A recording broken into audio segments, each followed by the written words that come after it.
विद्यावर्धनी सार्वजनिक काम वाचनालयातर्फे आपण छंदवर्ग शिबिराचं आयोजन केलं होतं. तर त्यामध्ये लहान मुलांसाठी आपण वेगवेगळ्या उपक्रमांचं आयोजन केलं होतं. तर आज हा 4था आणि उद्याचा 5वा दिवस आहे.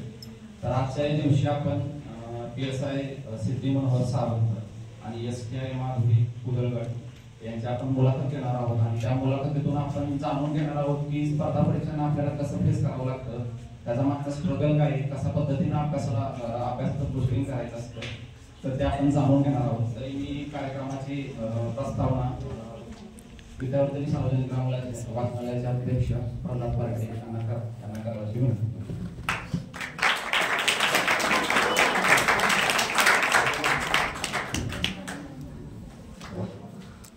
पहिल्यांदा सर्व खाली बसल्याचं पहिल्यांदा स्वागत.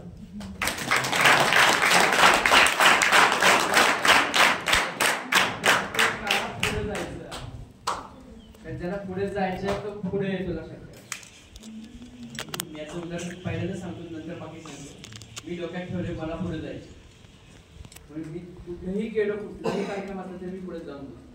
किती गर्दी असेल तरी पुढे जाऊन बसतो. म्हणजे तुम्ही लक्षात ठेवायचे की जी तिथं काही असो मला पुढे जायचं म्हणून जायचं.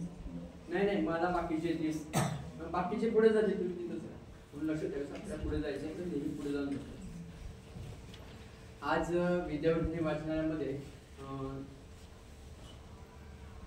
PSI मध्ये निवड झालेली सिद्धी मनोहर सावंत ही संगरवाडी गावची मुलगी आहे. पहिल्यांदाच कोणताही क्लास न लावता आणि तिने अभ्यास केला. पहिल्याच प्रयत्न मुलींमध्ये ती राज्यात 8वी आहे.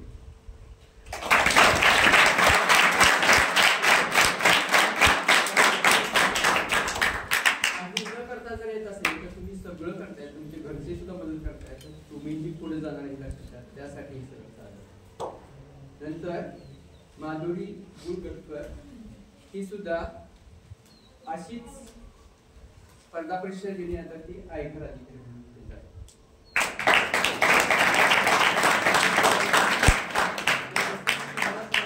मुलाखतीच्या वेळेस मी सांगायला की ह्या इथं पोहोचल्या त्यांना त्याच्याही पुढे जायचं.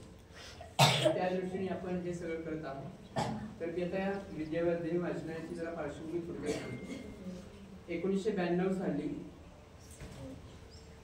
100 पुस्तकं घरातच ठेवून आम्ही वाचनालय सुरू केलं. तर 32-33 वर्ष झाली आणि नंतर हळूहळू वाढवत आज इथपर्यंत पोहोचलो. म्हणजे 33 वर्ष झाली. आता वाचनामध्ये 17,000 पुस्तकं आहेत. त्यातली काही मुलं इथे मी अभ्यास करत असतो. उद्देश एकच आहे की आपल्याकडे जे चांगलं आहे ते जर दुसऱ्याला दिलं तर ते वाढत राहील. पण आपल्याकडे जी विद्यालय तशीच ठेवून दिली तर ती तिथंच संपते. तर त्या दृष्टीने सगळं आहे. याच्या माध्यमातून बरेचसे उपक्रम स्पर्धा परीक्षेसंदर्भात असतील, मुलांच्या वक्तृत्वासंबंधित असेल, निबंध स्पर्धा असेल, कवी संमेलन असेल. आम्ही भारतातलं 25 वर्ष जेव्हा झाली वाचनालयाला त्यावर्षी निर्णय घेतला की आपण काहीतरी वेगळं करावं.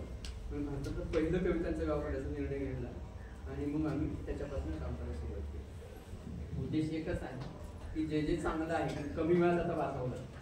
जास्त आता तुम्ही माहिती आहे तुम्हाला सगळे प्रश्न असले तरी त्याचे 4 पर्याय, त्याला एकच उत्तर पाहिजे. मग तसं आम्ही सगळी पर्याय शोधले, म्हटलं आपल्याला हे करायचं, त्या दृष्टीने सुरू केलं.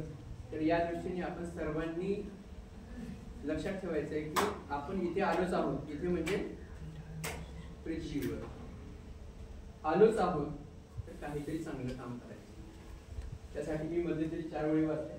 तुम्हाला सांगितलं काय होतं त्या 4 वेळी. आपण आलोच आहोत इथे तर गड्या असं काहीतरी कर तू गड्या, तुझला स्मृती पुढल्या 4 पिढ्या किंवा 7 पिढ्या असं काम केलं पाहिजे. नाहीतर आपण इथे आहे तोपर्यंत 5 लक्षात पुन्हा गेले की 20 मिनिटं तर तसं होता कामा नये. तर त्यासाठी आपल्या सगळ्यांना काम करायचं आहे. तर त्या दृष्टीने पुन्हा एकदा मी सर्वांचं सहर्ष स्वागत करतो आणि थोड्या वेळात आपण मुलाखतीला सुरुवात करणार आहोत.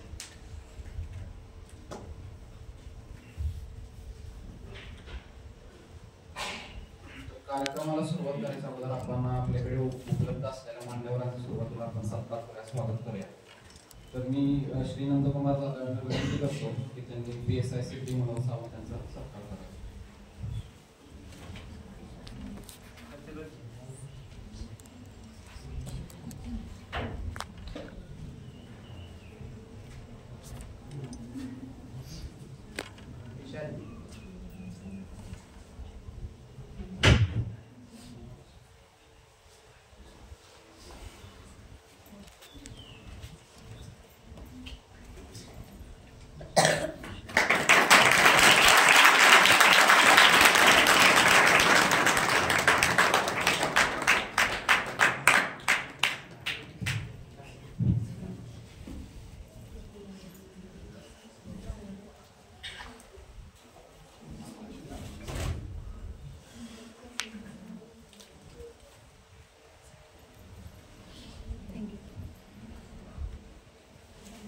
श्री शैलेश महाडिक यांना विनंती करतो की त्यांनी माधुरी कुदळगड STI माधुरी कुदळगड यांचा सत्कार करावा.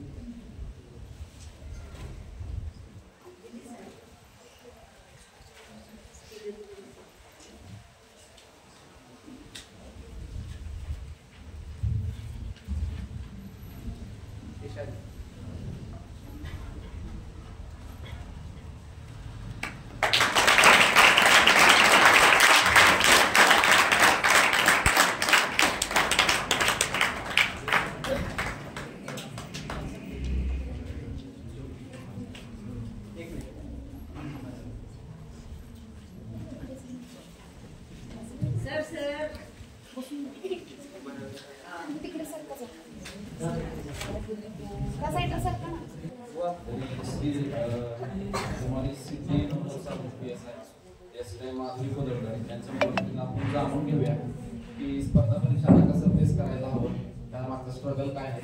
तर मी कार्यक्रमाचे पुढील स्पीकर वैष्णवी पार्टी यांच्या हाती सोडतो.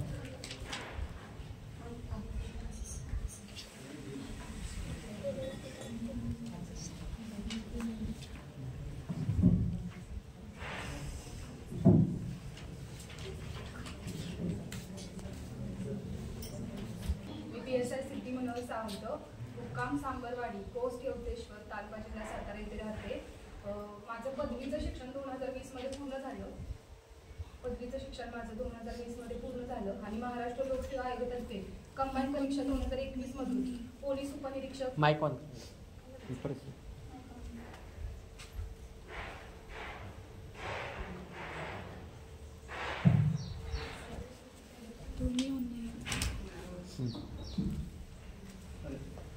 नमस्कार, मी PSI सिद्धी मनोहर सावंत, मुक्काम सांबरवाडी पोस्ट यवतेश्वर तालुका जिल्हा सातारा येथे राहते. पदवीचं शिक्षण माझं 2020 मध्ये पूर्ण झालं आणि महाराष्ट्र लोकसेवा आयोगातर्फे घेण्यात आलेल्या कंबाईन परीक्षा 2021 मधून पोलीस उपनिरीक्षक पदी निवड झाली आणि महाराष्ट्र राज्यात मी मुलीमधून 8व्या क्रमांकाने उत्तीर्ण झाले.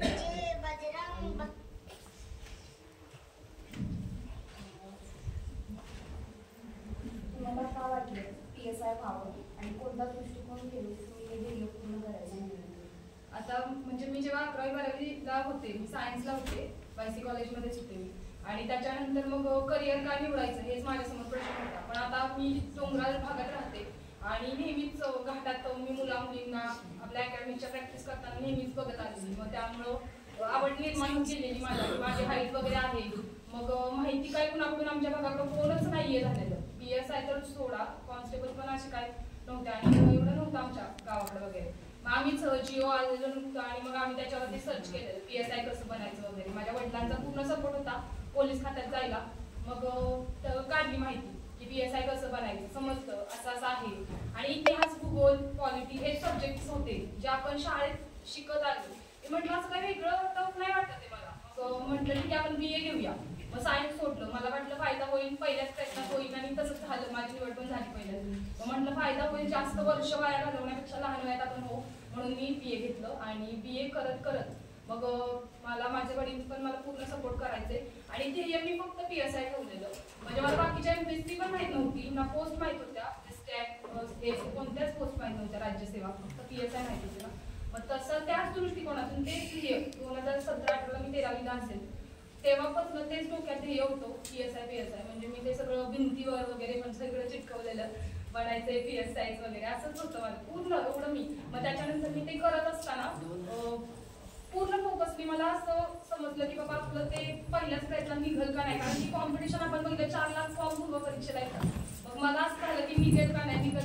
मग मी त्यासाठी टायपिंगचे कोर्सेस केले. कॉलेज ह्याचा MPSCचं पण करत होते थोडंफार आणि टायपिंगचं सगळं करून ठेवलं. आणि पूर्ण ध्येय होतं. ऍड पण आली 2020ची आणि 2020ची ऍड आली आणि पहिल्याच वय 21 होतं. मुलांमधून पूर्व परीक्षा पण पास झाले, पण फॉर्म चुकला माझा. मी ओपन फिमेल रिझर्वेशन NCL लागतं ओपनसाठी, ते मी नो केलं आणि ते चुकवल्यामुळं बॉईजमधून होती पूर्व परीक्षा बॉईजमधून काढली. त्याच्यानंतर 2021 पण आली, ती पण काढली आणि पूर्व मुख्य झाली आणि ही मुख्य झाली. पण ही मुख्यमध्ये काय झालं, माझं मुलांमधून होती, थोड्या मार्क्सनं राहिली आणि त्यामुळे ही 21 मध्ये माझी निवड झाली. 2022ला पण आहे मी PSIला, त्याला पण खूप चांगला स्कोर आहे, पण त्याचं ग्राउंड इंटरव्ह्यू झालं नाही, 2021 मध्ये निवड झाली.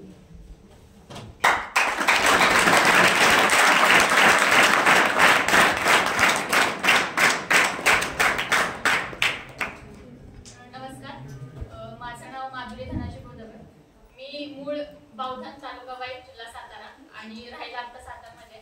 माझं शिक्षण हे म्हणजे शाळेचं शिक्षण हे मराठी माध्यम आहे. लोकांना वाटतं की इंग्लिश मीडियम म्हणजे खूप पुढे आता ट्रेंड आहे थोडा, त्यासाठी मी आवर्जून सांगते की मी मराठी मीडियममधून शिकले. त्यानंतर माझं 11वी-12वी सायन्स वायसीलाच झाले इथे सातारमध्ये आणि त्यानंतर मी इंजिनिअरिंग ऍडमिशन घेतलं गव्हर्नमेंट कॉलेजला रायगडला. तिथे मी माझं बीटेक कम्प्लीट केलं. 2021ला मी पास आउट झाले आणि कॅम्पस थ्रू म्हणजे कॉलेज थ्रूच मला जॉब भेटलेला IT कंपनीमध्ये. चांगलं पॅकेज होतं. आता तुम्ही म्हणाल की पॅकेज सोडून इकडे का, किंवा म्हणजे प्रश्न असतो की खूप लोक विचार करतात की पैसे आहेत बाबा, कमवतीये, काही गरज नाहीये MPSC करायची किंवा या क्षेत्राकडे येण्याची. तर मेन ही गोष्ट आहे की कॉर्पोरेटमध्ये गव्हर्नमेंट सारखी इज्जत नाही मिळत तुम्हाला. म्हणजे जे आहे की लोक तुम्हाला ओळखतात, 4 माणसात तुम्हाला मान सन्मान मिळतो, तो मान सन्मान तुम्हाला कॉर्पोरेट मिळत नाही. आणि मेन म्हणजे सिक्युरिटी जी आहे की गव्हर्नमेंटमध्ये आता करोनाच्या काळात तुम्ही पाहिलं असेल की जॉबवरून काढून चालते, खूप जणांना कामं नव्हती, अगदी पिण्याचे सुद्धा वांदे होते लोकांचे. तर अशा काळात गव्हर्नमेंटने थोडंसं तग धरून ठेवलं होतं की बाबा नाही, हे क्षेत्र थोडं सुरक्षित आहे. त्यासाठी मग मी इकडे येण्याचा निर्णय घेतला.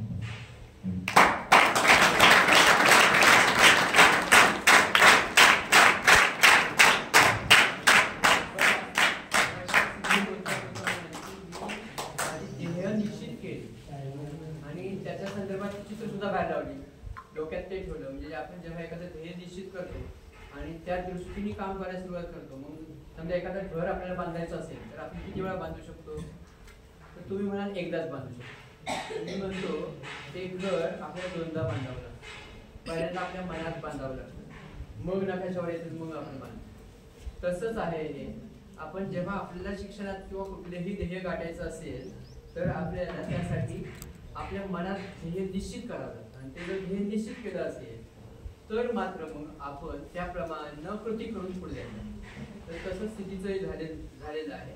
पण ती करत असताना तिने शाळेत काय केलं आणि शाळेत लक्षात ठेवायचं. आपण शाळेत सुद्धा डोक्यात येतं की आपल्याला समजा एखाद्या ठिकाणी कार्यक्रमाला गेलो, तिथं आता विवेकानंदांचं उदाहरण सांगतो तुम्हाला. एकदा ते घोडागाडीत जात होते. त्यांच्या वडिलांनी विचारलं, तुला काय व्हायचंय? मला घोडागाडी चालवणारा व्हायची.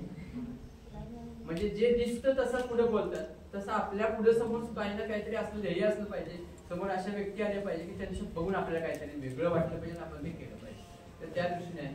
तसं मी सिद्धीला विचारतो की सिद्धी, हे सगळं करत असताना तुला शाळेमध्ये किंवा बाहेर घरात काय मदत झाली आणि तू काय ठरवलंय का? म्हणजे तू आता हे निश्चित केलं, पण हे करत असताना तुला आणखी कोणाकोणाची मदत झाली, तू काय काय? मला ना म्हणजे शाळा, माझी कन्या शाळेत माझं शिक्षण झालेलं आणि त्याच्यानंतर मी कॉलेजला 11वी-12वीला होते. पण त्याच्यानंतर मी माझं ती माहिती काढली, हे बनायचं वगैरे, PSI वगैरे. त्याच्यानंतर मी कन्या कॉलेजमध्ये गेले आणि मला तसं मी युट्यूबला वगैरे सर्च करायचे वगैरे, माहिती काढत होती असं काय काय करायचं. माझ्या फॅमिलीचा तर पूर्ण सपोर्ट होता, मला पूर्ण होता. पण माझे फ्रेंड सर्कल आहे ना, त्यामध्ये कोण सुद्धा PSI MPSC काहीच माहित नव्हतं व्यक्ती. आणि मला ते ना वेगळं पाडायचं खूप जास्त. त्यांना वाटायचं खूप अभ्यास करते आणि त्यांना माहितच नाही MPSC, त्यामुळे त्यांनी काय. पण तरी पण मी असं कधी एकटी पडले नाही, कारण मला मम्मी पप्पाचा सपोर्ट आणि माझ्या डोक्यात PSIच होतं काय. मग त्याच्यानंतर 4वीला गेले ना, तेव्हा सर जे आहेत पांडे सर, ते आमच्या गावात यायचे आणि त्यांना गावाला सांबरवाडीला योगग्राम बनवायचं होतं. तेव्हा त्यांनी निश्चय केलेला आणि ते योगा शिकवायला यायचे आणि खूप भारी सर, इतकं मस्त वाटायचं ना. म्हणजे मी अभ्यास करताना मला जेवढं नैराश्य यायचं ना, कारण MPSC अजिबात सोपी नाही. लगेच आलाय आणि तुमच्यावरती तुला धार येतील असं नाही. खूप संयम आणि खूप मेहनत करायला लागणार, तेव्हा तुम्हाला आमच्यासारखे छान दिवस येणार आहेत. मग तेव्हा जेव्हा ते दिवस असतात ना, ती फेज असते 4-5 वर्षाची, इतकी वाईट असते ना MPSCची. तेव्हा डिप्रेशन, टेन्शन, आपलं काही ना काही मार्काने राहतं किंवा काय होतं, इतकं जे पचवणं सोपं नसतं. तेव्हा आपण योगा, प्राणायाम, मेडिटेशन हे करणं खूप सोपं आहे आणि गरजेचं आहे. तेव्हा बरोबर सर आले, सरांची मदत झाली आणि तेव्हा मी खूप सूर्यनारायण नमस्कार वगैरे रोज करायची सवय लागायची. आणि बाकी माझे मित्रमैत्रिणींनी पण मला खूप सपोर्ट केला. या माझ्या आई वडिलांचा सपोर्ट होता. आणि मला वाटतं MPSC काही असं काय अवघड वगैरे नाही, किंवा तुम्ही एक फक्त फोकस ठेवा की मला काय बनायचंय. तुम्ही जर ठरवलंच नाही आणि तुम्ही गेला आणि तुम्ही असं म्हटलं की हा माझा मित्र थोड्या मार्कासाठी राहतो, या पोस्टसाठी, PSIला कुठली पण पोस्ट असो, थोड्या मार्क्ससाठी राहतो, तुम्ही त्याचं बघणार आणि तुम्ही स्वतः पण म्हणणार की माझ्याकडनं पण नाही होणार. माझ्याकडं कोणच नव्हतं. मला पण माहिती होतं की MPSC सोपी नाही, पहिल्या प्रयत्नात नाही निघत किंवा काय. पण माझ्या डोक्यात असं कोणच नव्हतं. माझ्या डोक्यात मी होते, मला पहिलाच प्रयत्न काढायचे. महाराष्ट्रात पहिलं यायचं स्वप्न होतं माझं. म्हणजे मी लहान असून माझं महाराष्ट्रात पहिल्या येण्याचं स्वप्न होतं, पुण्याला न जाता इथं राहून. त्या पहिल्या येण्याचं स्वप्न ठेवलं म्हणून मी आज 8वी आले मुलीमध्ये. पहिलं होतं म्हणून आले. त्यामुळे मला वाटतं आपण आधीच ठेवलं पाहिजे, क्लिअर केलं पाहिजे काय बनायचंय. उच्च ध्येय ठेवलं ना तुम्ही आधीपासून तर नक्की तुम्हाला खूप मदत होणार मिळवायला.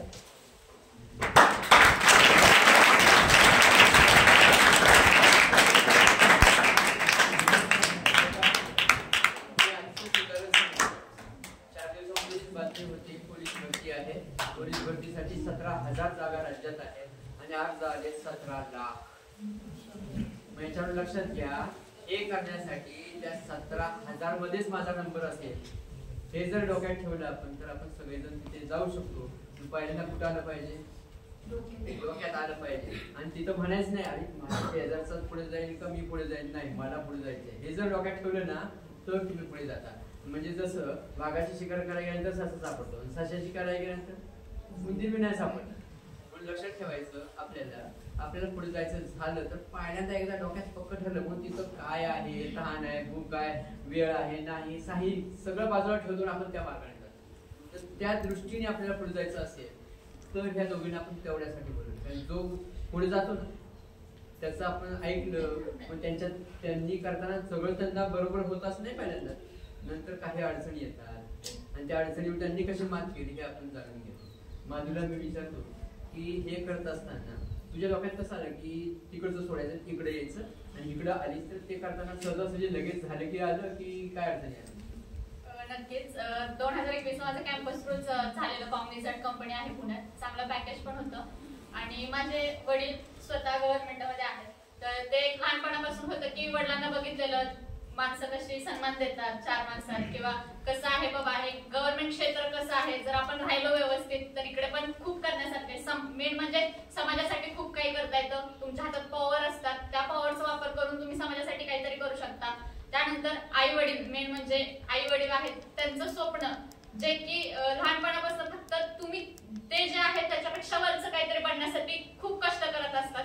तर मेन म्हणजे मी माझ्या वडिलांचं एकच वाक्य होतं की माधुरी तू तुझ्या लग्नाचं किंवा कशाचंच टेन्शन मला नाहीये, तू फक्त गव्हर्नमेंटची पोस्ट काढ, माझ्यासाठी सगळं आहे. शेवटची इच्छा ते म्हटलेली की गव्हर्नमेंटची पोस्ट ही माझी शेवटची इच्छा आहे. तर ते एक थोडंसं होतं. आणि सर आता म्हटले की पोलीस भरतीसाठी 17,000 जागा आहेत. तर मला असं वाटतं की आपल्याला 17,000 जागांची पण गरज नाही, प्रत्येकाला एकाच जागेची गरज आहे, बरोबर का?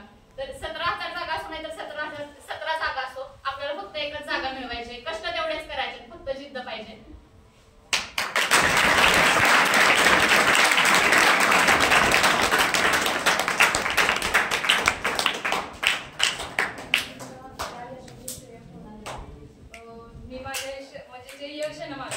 मला वरतीचं स्वप्न माझ्या वडिलांनी दाखवलेलं. मला त्यांनी सांगितलेलं की त्यांचं स्वप्न होतं आर्मीत आणि पोलीसमध्ये जायचं. त्यांची हाईट वगैरे खूप होती पण त्यांच्या वेळेस काय झालं, क्रायटेरिया चेंज झाला 10वी पास. त्यांच्या घरीची परिस्थिती अजिबात चांगली नव्हती की त्यांना आई वडील शिकवतील. त्यांना त्यांचं शिक्षण बंद केलं आणि मग त्यांना त्यांचं स्वप्न अधुरं राहिलं.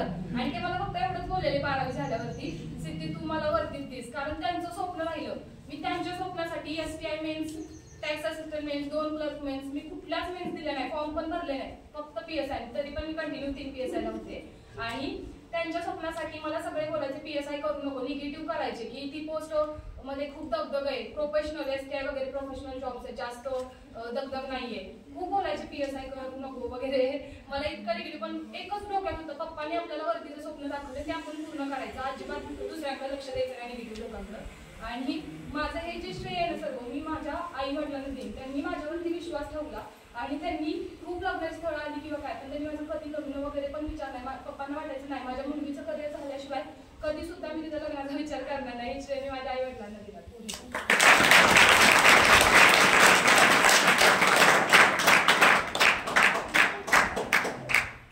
शेवटी पुन्हा सगळं आपल्यावर येतं. आपल्याला कुणी म्हणण्याची गरज आहे. तर ती गरज जर आपल्या आई वडिलांनी आपल्यासाठी केली असेल तर आपलंही ध्येय आहे की त्यांची स्वप्न पूर्ण करायची. तुम्ही त्यांच्यासाठी करा तुमचा. त्या दृष्टीने माधुरीला असं विचारलं की हे करताना जसे आई वडिलांनी मदत तुला केली आणखी काय केलं की तुझ्या अभ्यासाकडे लक्ष गेलं आणि या दृष्टीने MPSC क्षेत्र असं आहे की खूप कमी पर्सेंट आहे सक्सेसचा आणि जवळजवळ फक्त 40 आणि 45 जागांसाठी 4-4 लाख मुलं फॉर्म भरतात. जर आपल्याला त्या यादीत यायचं असेल 40-45 तुम्हाला इतरांपेक्षा वेगळं काहीतरी करणं गरजेचं आहे. आणि फक्त अभ्यास किंवा ह्या गोष्टी तर झाल्या, सगळेच सांगतात अभ्यास वगैरे केला पाहिजे, ही पुस्तक वापरा, ती पुस्तक वापरा, पण त्याच्यापेक्षा पण महत्वाचं आहे की तुमचं शेड्यूल कसं आहे, तुम्ही काय करताय. मला आत्ताच थोड्या वेळापूर्वी खाली बसल्यानंतर समजलं की सर पण आर्ट ऑफ लिव्हिंगचं करतात. तर माझा एक कोर्स झालेला आर्ट ऑफ लिव्हिंगचा. तर मी इथं बसले, तुमचं काही काही सरांचा 18 कंप्लीट नसेल, तर मी एकच विनंती करेन कोणाचे आई वडील पालक असतील त्यांना, तर तुमच्या मुलांचा 18 वर्ष कंप्लीट झालं तर पहिलं त्यांना आर्ट ऑफ लिव्हिंगच्या कोर्सला बसवा. मग ते हॅपीनेस कोर्स इथं होत असेल, बाहेर आहे सर, तुम्हाला माहिती आहे. हा सर तुम्हाला माहिती देतील त्याबद्दल. तर त्याचा मला इतका फायदा झाला म्हणजे मी सांगू नाही शकत. माझी पहिली परीक्षा होती ही, आणि असं झालेलं की मी पेपरला गेल्यानंतर की इतकी मोठी मोठी माणसं म्हणजे लग्न झालेल्या बायका आणि खूप वयाचे पुरुष वगैरे परीक्षेला होते, आणि या सगळ्यात आपला निभाव कुठं लागणार हे थोडंसं डोक्यात होतं, आणि खूप भीती वाटायची पेपरला गेल्यानंतर, आणि ते जमायचंच नाही. म्हणजे की एकदम डिप्रेशन कसं असतं मे बी तुम्हाला हे कळणार नाही, खूप लहान वयाची मुलं आहेत, पण ते डिप्रेशन काय असते हे मी फील केलंय. तर त्या डिप्रेशन मधून बाहेर यायला ना मला आर्ट ऑफ लिव्हिंगने खूप मदत केली. म्हणजे सरांना माहिती आहे की योगा वगैरे भरपूर त्यात काय काय असतं, सुदर्शन क्रिया वगैरे, तर त्या गोष्टीमुळे मला खूप हे झालं की त्यातून बाहेर निघायला, आणि मेन म्हणजे आत्मविश्वास वाढला. आणि नंतर मग पुढच्या परीक्षेला जाताना माझं असं होतं की नाही माझं होणारच आहे, आणि माझ्या पहिल्याच प्रयत्नात माझं STF मध्ये निवड झाली. तर मी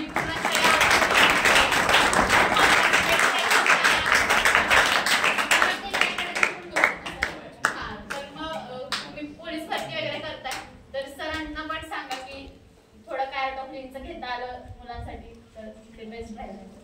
तर इथे आता इथं सगळी जी मुलं आहेत ना, इथं जकातवाडीतली फार थोडी मुलं आहेत, पण इथे जी मुलं आहेत ती राज्यभरातील वेगवेगळ्या जिल्ह्यातली मुलं आहेत. उद्देश एकच आहे की आपण जेव्हा वर्तमानात राहतो, तर वर्तमानात राहायला सगळ्यात अवघड काम. आपण सगळं जे करतो ते भूतकाळातलं आणि भविष्यात. भूतकाळात म्हणजे काय झालं चुका, आता मला हे जमेल काय म्हणून तिथंच रडत बसतो, आपला आत्ताचा वेळ घालवतो, आणि भविष्यात काय होईल, माझा नंबर येईल का नाही म्हणून मागं बसतो. तर तसं होतं वर्तमानात राहिलं तर आपण पुढे जाऊ शकतो. तर त्या दृष्टीने आर्ट ऑफ लिव्हिंगची आपण माहिती सांगायला जाऊ, इथं कोर्सेस होतात. तर त्या दृष्टीने तुम्ही जर केलं तर ते काय होतं, आतून माणूस बदलतो. कारण बाहेरून तुम्ही स्वच्छ सगळं व्हाल, आतून जर बदललं तर आपली माइंड ओके राहते. तर त्या दृष्टीने तर तुम्ही सगळेजण सहभागी होऊ शकता. तर आता मी परत सिद्धीकडे प्रश्न विचारतो. आता सिद्धी हे सगळं केलं, सगळं झालं, तर अभ्यास करताना त्यात नक्की काय अभ्यास केला, किंवा ते करताना तू लक्षात कसं ठेवलं एवढं सगळं की परीक्षेला थोडं आठवलं? तुमचा सगळ्यांचा प्रश्न तुमच्या मनात जे म्हणजे आता कसं आहे माहितीये का, ते एवढं जास्त MPSCचे 7 विषय आहेत आपल्याला, बरोबर आहे ना. पॉलिटी, इतिहास, भूगोल, सायन्स आणि इकॉनॉमिक्स, करंट, मॅथ्स, रिजनिंग, आणि ना आपलं जे MPSC किंवा स्पर्धा परीक्षा असं आहे की जे आपण पुस्तक वाचतो ना त्यातलं 50% विचारलं जातं, 50% आपलं लॉजिक्स वगैरे लावून आपण असे ते क्वेश्चन सॉल्व्ह करावे लागतात. म्हणजे तुमचा अभ्यासच नाही तर प्रश्नपत्रिका आहे ना त्याचं तुमचं मायक्रो अनालिसिस पाहिजे. म्हणजे नुसतं तुम्ही घेतले पुस्तकं कुठली पण वाचले त्याचा काही फायदा नाही. एक सिलेबस तुम्ही काढला पाहिजे.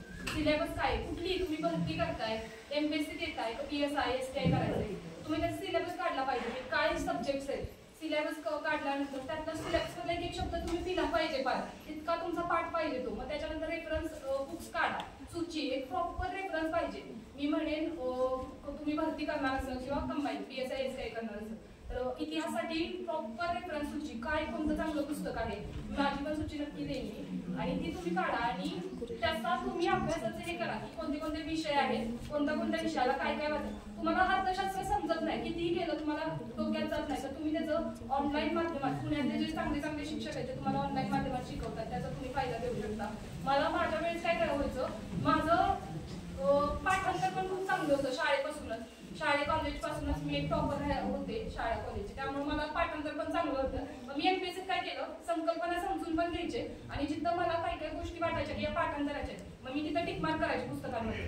एक्झाम जवळ आली किंवा काय आली की मी तिथं टिकमार्क केलेली असायची की मला हे पाठांतर करायचंय. आणि मला प्रश्नपत्रिका अनालिसिस करून कळायचं की हे विचारू शकतात, सायन्स मधले हे जे चार्ट्स वगैरे आहे विचारतील, तिथं पुन्हा करणार की मला हे लक्षात राहिना आणि मला रिव्हिजन करायची गरज आहे. तसं तुम्ही अभ्यास करताना तुम्हाला काय काय डोक्यात जात नाहीये तिथं तुम्ही एकतर कुठल्या चांगल्या शिक्षकांकडनं ते समजून घेतलं पाहिजे, काय समजत नाही वगैरे. आणि बाकीचे डोक्यात बसत नाही ते हे करा. आणि बाकीची कोकमपट्टीची गोष्ट आहे, आजकाल मुलांना कसं म्हणजे पाठच नाही करायचं, काय काय गोष्टी पाठ कराव्या लागतात. आपण म्हणतो की समजून पण घ्यायचंय, समजून घ्यायचंय, काय काय ठिकाणी पाठ करावे लागतात. असं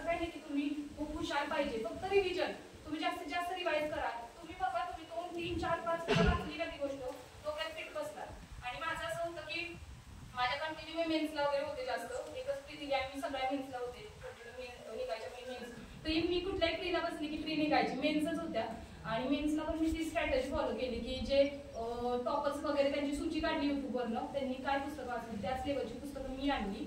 आणि काय काय जे लॉ PSIचा कलम 1500 ती अजिबात डोक्यात जायची नाही. मी त्याच्यासाठी काय काय ऑनलाईन माध्यमांचा पण उपयोग केला पुरेपूर. तुम्ही सोशल मीडियाचा पण जेवढा चांगला वापर करता येईल ना अभ्यासासाठी करा. इंस्टाग्रामचा माझा अकाउंट अजून सुद्धा नाहीये, म्हणजे त्याचा पुरेपूर उपयोग करा. तुम्हाला जे वाटतंय ना सोशल मीडिया तुमचा वेळ खूप खाणार आहे. मला माझं म्हणजे SY मध्ये मी ठरवलेलं की PSI वरचं मी सगळ्या गोष्टींचा त्याग केला. जेवढा जास्त त्याग कराल तर तुम्ही खूप चांगली तुमचं एवढं नाव होणार आहे ना, लोक तुम्हाला सर्च करा. मला इन्स्टाला आता सर्च करतात लोक, पण मी इन्स्टाला नाहीये. काही गोष्टींचा त्याग करावा लागतो मिळवायचा असेल तर. त्यामुळे एक पूर्ण फोकस राहावा, पुस्तकांची सूची काढा, अभ्यासात पूर्ण काय लक्षात नाही राहते, काय अवघड जाते त्यासाठी शिक्षकांची मदत घ्या आणि अशा प्रकारे चांगला अभ्यास करा.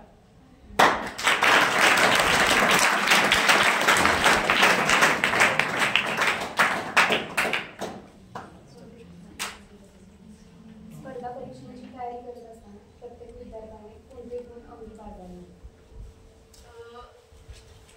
शिक्षणाचा पाया आपल्या शाळेतच होत असतो, बरोबर. तर शाळेपासूनच हे गुण आले पाहिजेत की ज्या एक्स्ट्रा ऍक्टिव्हिटीज आहेत, जसं भाषण असेल, खेळ असेल, त्या सगळ्या गोष्टीत पालकांनी पण प्रोत्साहन दिलं पाहिजे की त्यांनी खेळात इतर ऍक्टिव्हिटीत भाग घेतला पाहिजे. तिथूनच खरं आपल्या पूर्ण जीवनाचा पाया बनत असतो. जसं जसं पुढे जायचं कॉलेजमध्ये असतील काही मुलं 11वी 12वीला NCC असतं, तर ह्या अशा गोष्टी असतात की त्या तुमच्या जीवनाचे इतर गुण आहेत त्यांना प्रोत्साहन देतात. स्टेज डेअरिंग वाढतं. तर हे गुण आहेत की तुम्ही स्पर्धा परीक्षेमध्ये पुढे जाऊन इंटरव्ह्यू असतो तिथे की तुम्हाला पूर्ण परीक्षण केलं जातं तुमचा नेचर कसं, तुम्ही बसता कसं, तुम्ही बोलता कसं. तर त्या गोष्टी आणि MPSCचा प्रवास असा आहे की तुम्हाला पूर्ण म्हणजे ट्रेन केलं जातं. माणसं म्हणतात की 4-4 वर्ष तो अभ्यास करतोय, 10-10 वर्ष अभ्यास करतोय, त्याच्याने MPSC निघत नाहीये. पण जे लोक ह्यात आहेत किंवा तुम्ही जाऊन पुढे करणार असाल तर तुम्हाला पुढे गेल्यानंतर कळेल की हा प्रवासच असा आहे की तुम्हाला थोडक्यात ट्रेनिंगच दिली जाते अधिकारी बनण्याची. तर ह्या सगळ्यातून खूप चढउतार असतात. तर ह्या सगळ्यातून पुढे जाण्यासाठी तुम्हाला एकच की तुमचा स्वतःवरती विश्वास असला पाहिजे. तुम्हाला अभ्यास आणि या गोष्टी सोडून पण इतर गोष्टीतही छंद असतात ते जोपासता आले पाहिजेत, ज्याने की थोडंसं मनाला रिलॅक्सेशन भेटेल. तर असं प्रत्येक गोष्टीतून तुम्ही विद्यार्थ्यांचे अंगी गुण असतील तर मे बी पुढे जायला काहीच अडचण नाही.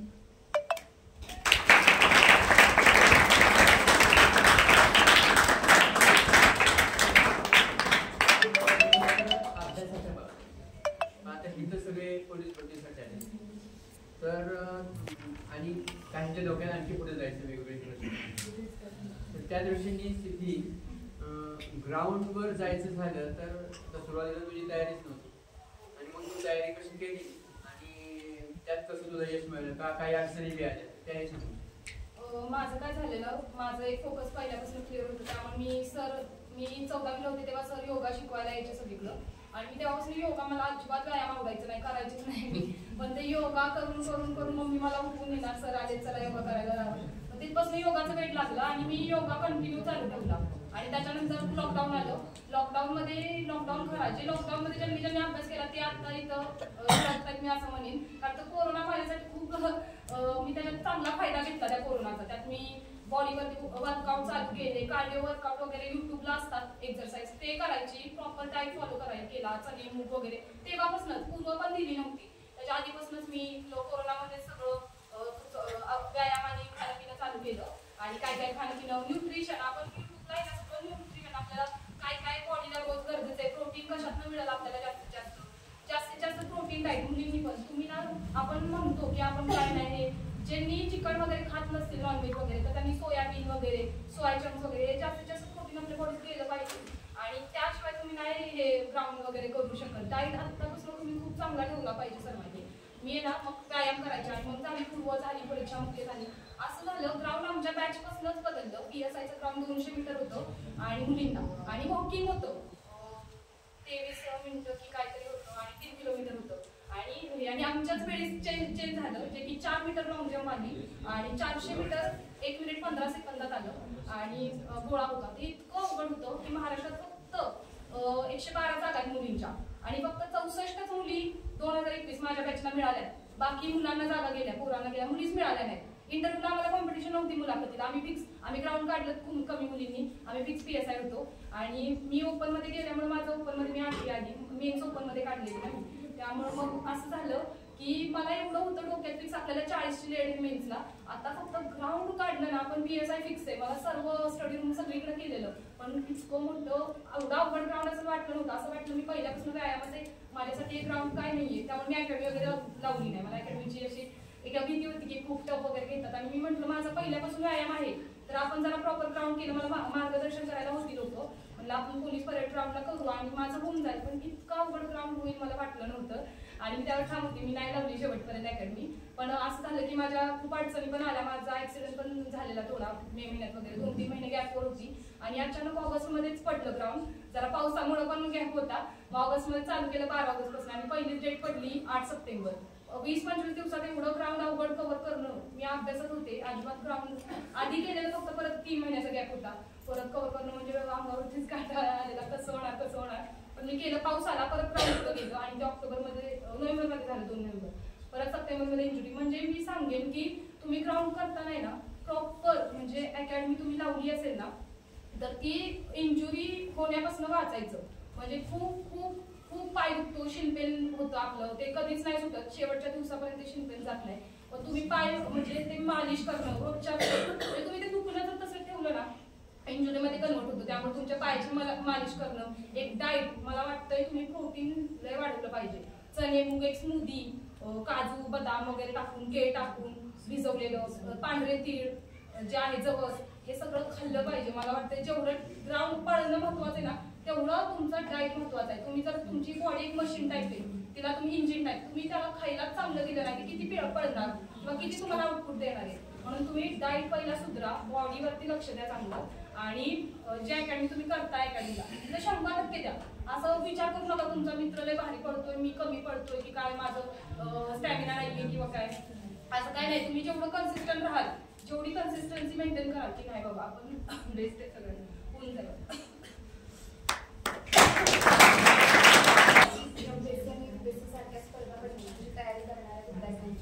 मानसिक, शारीरिक आणि बौद्धिक सगळ्याच बाजूने परीक्षण होते, तर ते कशावर, असे कोणते अनुभव आले? तर पहिला मुद्दा येतो एमएससी मध्ये की अभ्यास, इंटरव्ह्यू आणि फिजिकल PSI साठी वगैरे त्यानंतरच्या गोष्टी. तर मी जॉब करत अभ्यास केला, तर मला कंटिन्यू 13-14 तास बसावं लागायचं. शनिवार रविवार सुट्टी असायची कंपनीला, तर त्या 2 दिवशी पण मी अभ्यास करायचे. जेवढं जमल तेवढं आठवड्याभराचं मला भरून काढायला लागायचं. तर कंटिन्यू बसून माझ्या मानेला बाक आलेला, इतका पेन होत होता की डॉक्टरांनी पण सांगितलेलं की तू बसणं बंद कर खुर्चीवरती, इतक्यापर्यंत ते गेलेलं. तर ती अशी फेज होती की अभ्यासही सोडू शकत नाही. आता इथपर्यंत आलो मध्यापर्यंत, आणि इथून मागं जाणं पण शक्य नव्हतं.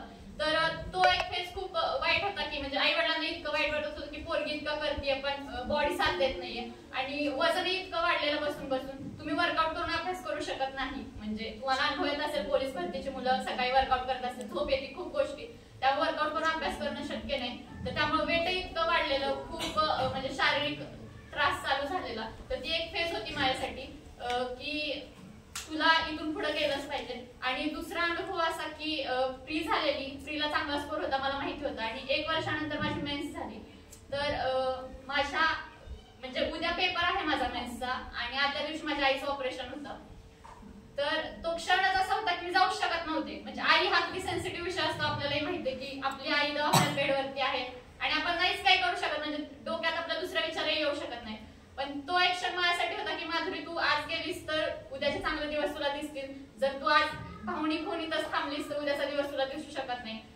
आई कॉटवरती होती, तरीही मी मुंबईला पेपर होता, मुंबईला गेलेले मी. आणि मी गेल्यानंतर आई माझी खूप रडली, कारण तिलाही त्रास होत होता, ऑपरेशन खूप मोठं होतं. तर हे क्षण असे होते की इथं जर थांबले असते तर आज मी इथे बसले नसते. तर मग प्रत्येकाचे आयुष्य स्ट्रगल, इथं बसलेला कोणच असं नाही की त्यांचे आई वडील बाबा काम करतात शेतात, कोणाची काय, म्हणजे प्रत्येकाचं वेगळं असतं. आणि जीवन हा संघर्षच आहे, फक्त त्याला स्ट्रगल हे नाव कधी येतं जेव्हा तुम्ही सक्सेस होता. तुम्हाला कोण विचारतं का बाबा तू आता काय फेस करतेस, तुझे आई वडील काय करतात, पण जेव्हा तुम्ही सक्सेस होता ना तुम्हाला विचारतात तुझी आई शेतात कामाला होती तरी पण तू हे केलंस, तुझी आई हे करत होती तरी पण तू हे केलंस.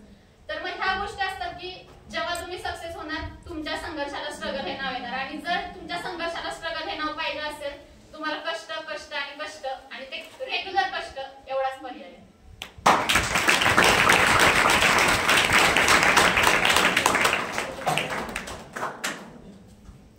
आणि मी तुम्हाला एक सांगते, आपल्या हे जे एमपीएससी किंवा तुम्ही भरती बिरती करता या काळात तुम्हाला खूप लोक अशी मिळतील की लय निगेटिव्ह करतात. म्हणजे आपल्या आईवडिलांशिवाय कोण नाही आपलं चांगलं बघत आणि इतकी निगेटिव्ह करतात ह्याच्याकडनं काय होणार, ही काय PSI बनते किंवा मला इतकी भेटलेत ना, म्हणजे माझ्या मागं तर एवढी लोक बोलायची हिचा साधा कायदा पाठ नाही आणि ही काय PSI बनते किंवा असले बोलले ना माझ्या आई वडिलांनी काय पुण्य केले म्हणून पास झाली वगैरे, पास होते. खूप एकाचं काम मी ऐकलंय. त्या ह्याच्यात मी माझ्या मेन्स वेळेस मला हे सगळं ऐकायला मिळायचं. माझ्या मागं लोक खूप होते. तरी मी हे सगळं, कारण की जेव्हा अशी लोक बोलतात ना तेव्हा असं समजायचं आपण यशाकडे जातोय. आपल्या मागे जेव्हा लोक खूप बोलत असतात तेव्हा त्यामुळे जेवढे डिमोटिवेट करणारी लोक भेटतील तुमचे रिलेटिव्ह, असं तुम्हाला वाटतं तुमचे रिलेटिव्ह पण निगेटिव्ह करतात किंवा काय, काही नाही. खूप खूप खूप आपल्या वडिलांशिवाय कोण सुद्धा आपलं चांगलं बघत नाही. एवढंच डोक्यात ठेवायचं आणि निगेटिव्ह लोकांपासून जास्तीत जास्त लांब राहायचं. नाही होणार तुझ्याकडनं, तू नाही आयुष्यात बनणार. आपल्या नशिबात दिलेलं असलं ना, आपण कष्ट तेवढं केलं ना ती गोष्ट आपल्याला मिळते. याचं उदाहरण मी पुढे, माझ्या पण लेडीज खूप प्रॉब्लेम झालेले, कटले झालेलं कटले, तरी पण मी त्याचा कधी पाव नाही करत बसले की माझ्याकडनं पण का नाही. माझ्या स्वप्नात रात्रंदिवस एवढंच PSI PSI PSI आणि ते मी मिळवलं ते ह्याच्यामुळे. म्हणून मी तुम्हाला सांगेन की आयुष्यात हे डोक्यात फिक्स करा काहीतरी बनायचंय. काहीच नाही मी ह्याचा फॉर्म सुटेल त्याचा फॉर्म सुटेल सगळं भरीन सगळं हे करीन, काय नाही. आयुष्यात एक तरी डोक्यात फिक्स करा की नाही मला हे काढायचं, त्याच्याशिवाय तुम्हाला आता काही दिसलंच नाही पाहिजे. आणि तुम्ही काय ध्येय वेळी झाले तरी चालेल, नक्की ती गोष्ट तुम्हाला मिळणार. फक्त एक ठेवा डोक्यात काय बनायचं ते एवढंच.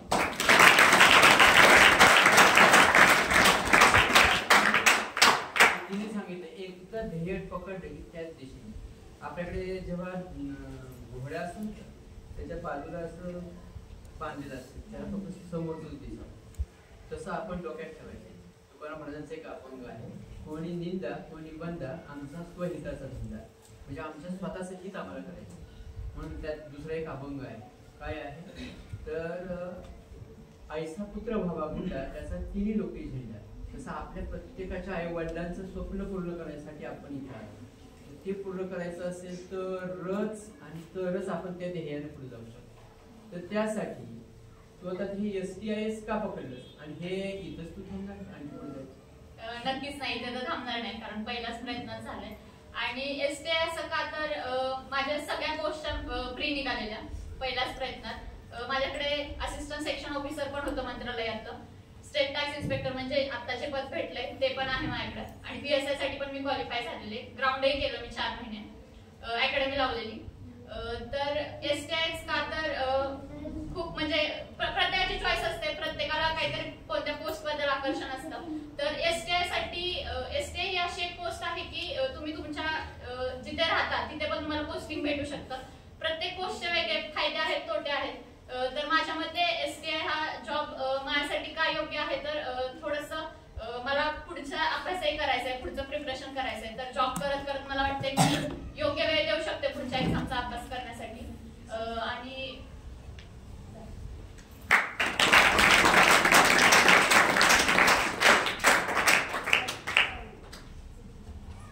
तयारीची सुरुवात कशी केली?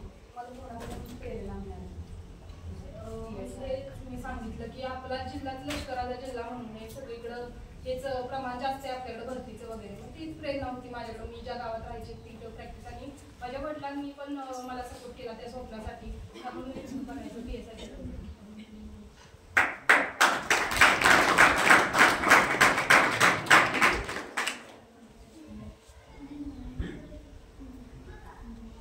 बघा आता हे करत असताना तुम्ही सकाळचं कधी उठायचं, कधी झोपायचा, कधी अभ्यास करायचा, कधी काम करायचं, हे सगळं करत असताना आपण म्हणतो की माझं मी एवढं केलं असतं तर माझं असं काम होतं तेव्हा मला जमलं नाही, किंवा दुसऱ्यावर ढकलतो आपण.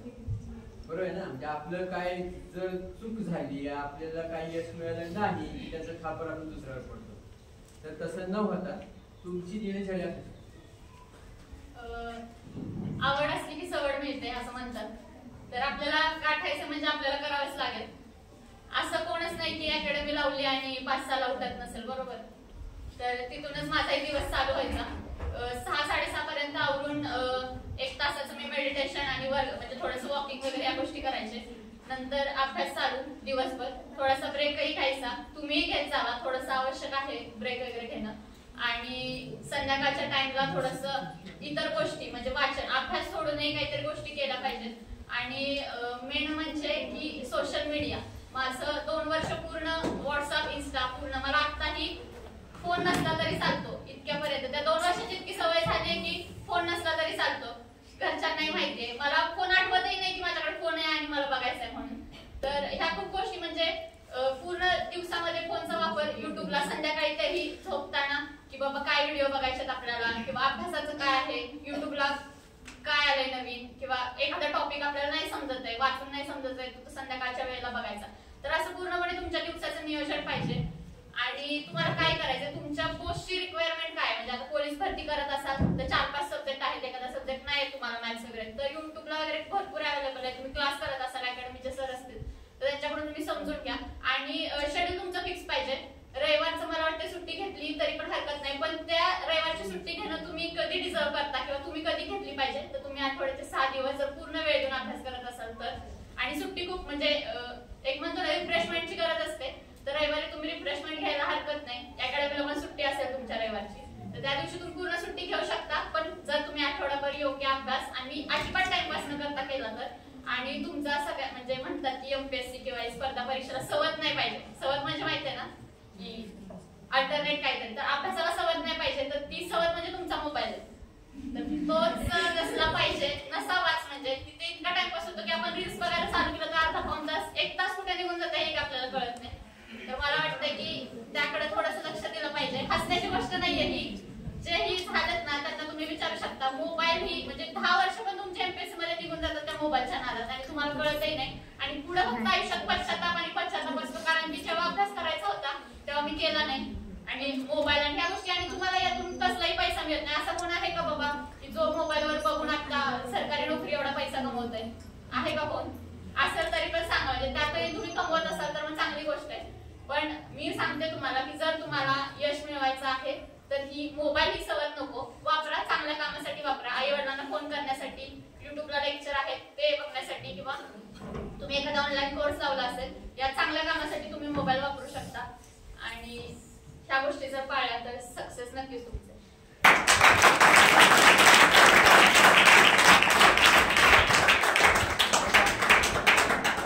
सोन्याची सुरी असेल तर ती सुरीच असते, म्हणजे ती असं बोटावर फिरवलं ते सोन्याची असेल तरी. पण त्या सुरीचा वापर करून 2 व्यक्ती असतात, एक डॉक्टर म्हणून ऑपरेशनसाठी वापरतात आणि एक सुरीचा वापर करून एखाद्याचा मर्डर सुद्धा करू शकतो. सुरी तीच आहे. तसं मोबाईल तोच आहे, एक रील मध्ये घालून आपला अभ्यासाचा वेळ, आपलं आयुष्य खड्ड्यात घालू शकेल. आणि तोच मोबाईल वापर करून अभ्यासासाठी उपयोग करून पुढे जाऊ शकतो. म्हणजे हे सगळं कुणाच्या हातात आहे? मोबाईलच्या का आपल्या? नक्की बघा. बरं झालं आठवलं, पण मी सांगतो म्हणजे कशासाठी एक गरज आहे सगळ्यांची.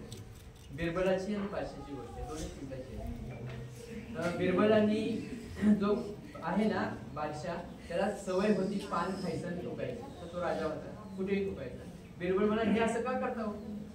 नाही रे, माझी सवय झाली, सुटणं झाली, मला पाण्याने पकडले, काय करायचं. एक दिवशी काय करतो बिरबल, दरबारात येत असतो आणि मग बादशाह काय करतो, त्याला पोरवाय पाठवतो. तर तो बिरबल सांगतो की मला एका खांबाने पकडले तेव्हा मी येऊ शकत. शिपाई त्याला तेच जाऊन सांगतात. राजा म्हणतो रे असं कधी होईल का, ते खांबाला पकडून खांब कधी पडेल का माणसाला, पकडेल का नाही. मग तो बादशाह स्वतः उठून तिथं जातो. अरे काय रे असं कधी होईल का रे, तू खांबाला पकडलेलं दिसते. नाही नाही महाराज, मला नाही पकडलं, खांबानीच मला पकडले. काय आता मी समोर तुला बघतोय, खांबानी तुला नाही, तूच खांबाला पकडले.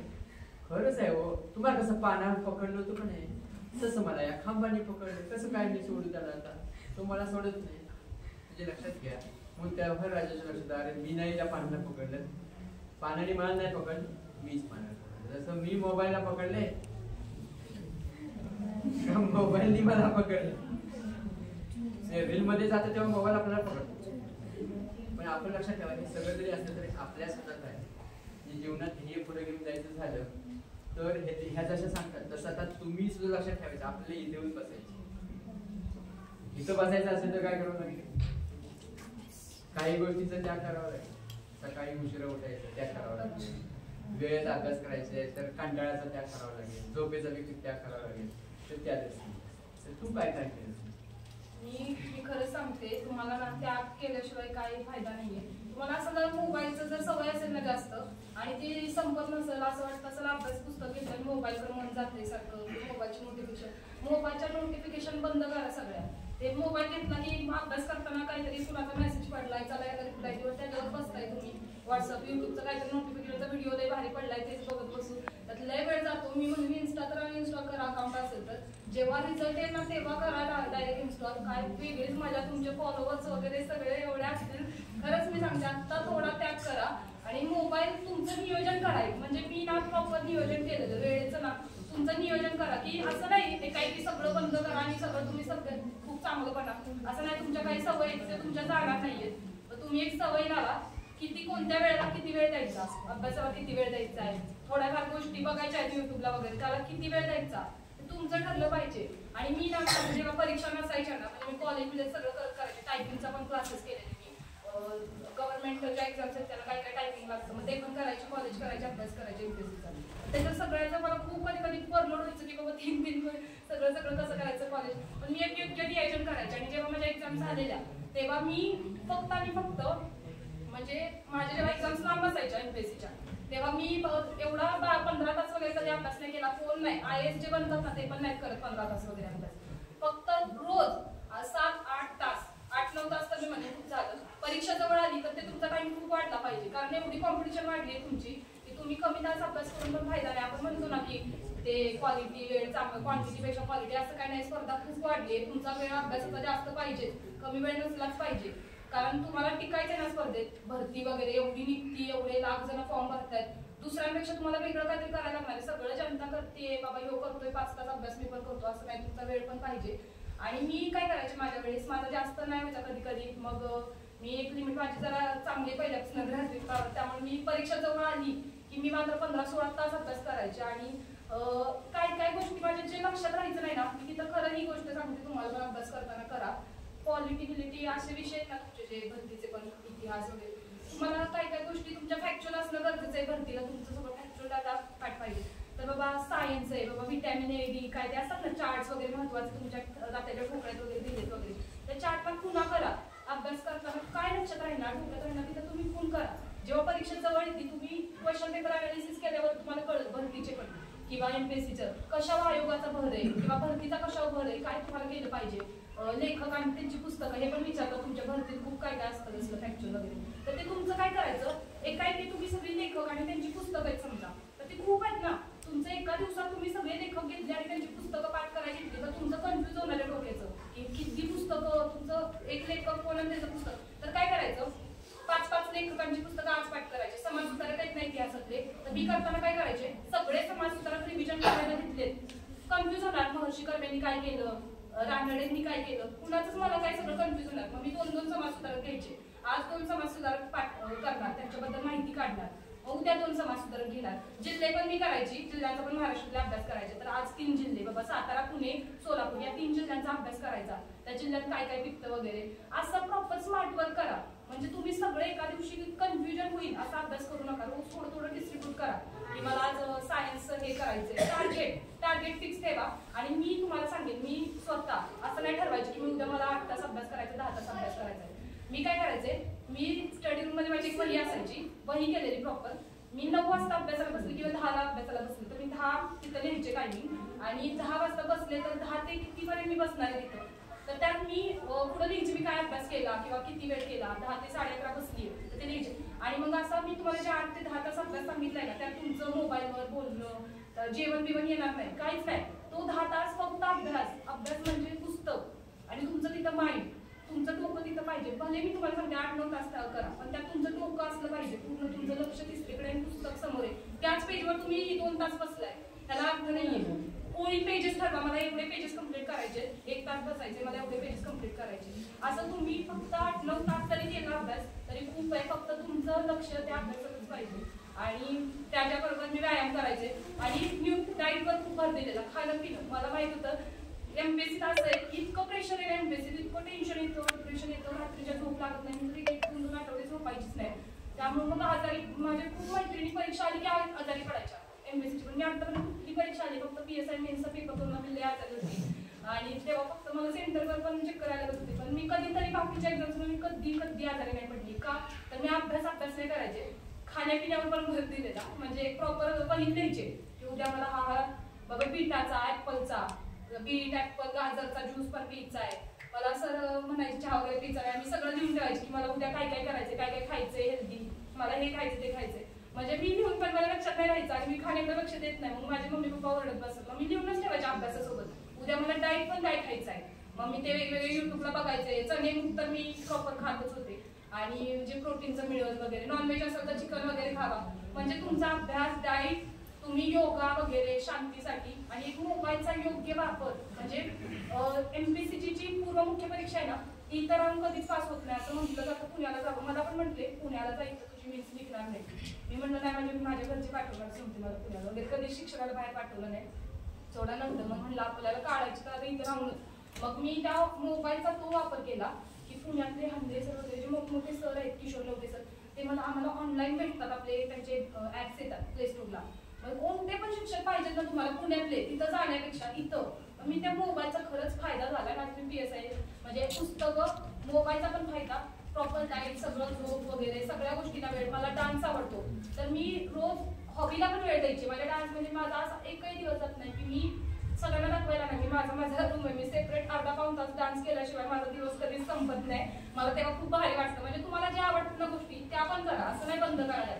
जे आवडतं रोज फॉलो करा आणि असं करू शकता तुम्ही.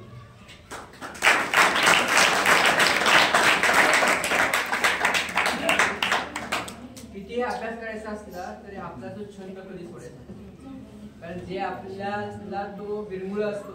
कारण प्रत्येक गोष्टीत थोडा बदल झाला की आपली विश्रांती असते. म्हणून लक्षात ठेवायचं की आपण वर्तमान काळात राहण्यासाठी ह्या सगळ्या गोष्टींची गरज असते. आणि इतर वेळेस बाकी सगळे मित्र येतात, आपल्याशी गप्पा मारतात, पण आपला अभ्यास होईल असं होत नाही. आणि मोबाईलचा पण तिने सांगितलं की मोबाईलचा वापर म्हणजे आपण इतक्या चांगल्या युगात आहोत की समजा त्या काळात कोणी घरी जायचं, 14-12 वर्ष तिथं राहायचं, तेव्हा शिकायचं अशी स्थिती होती.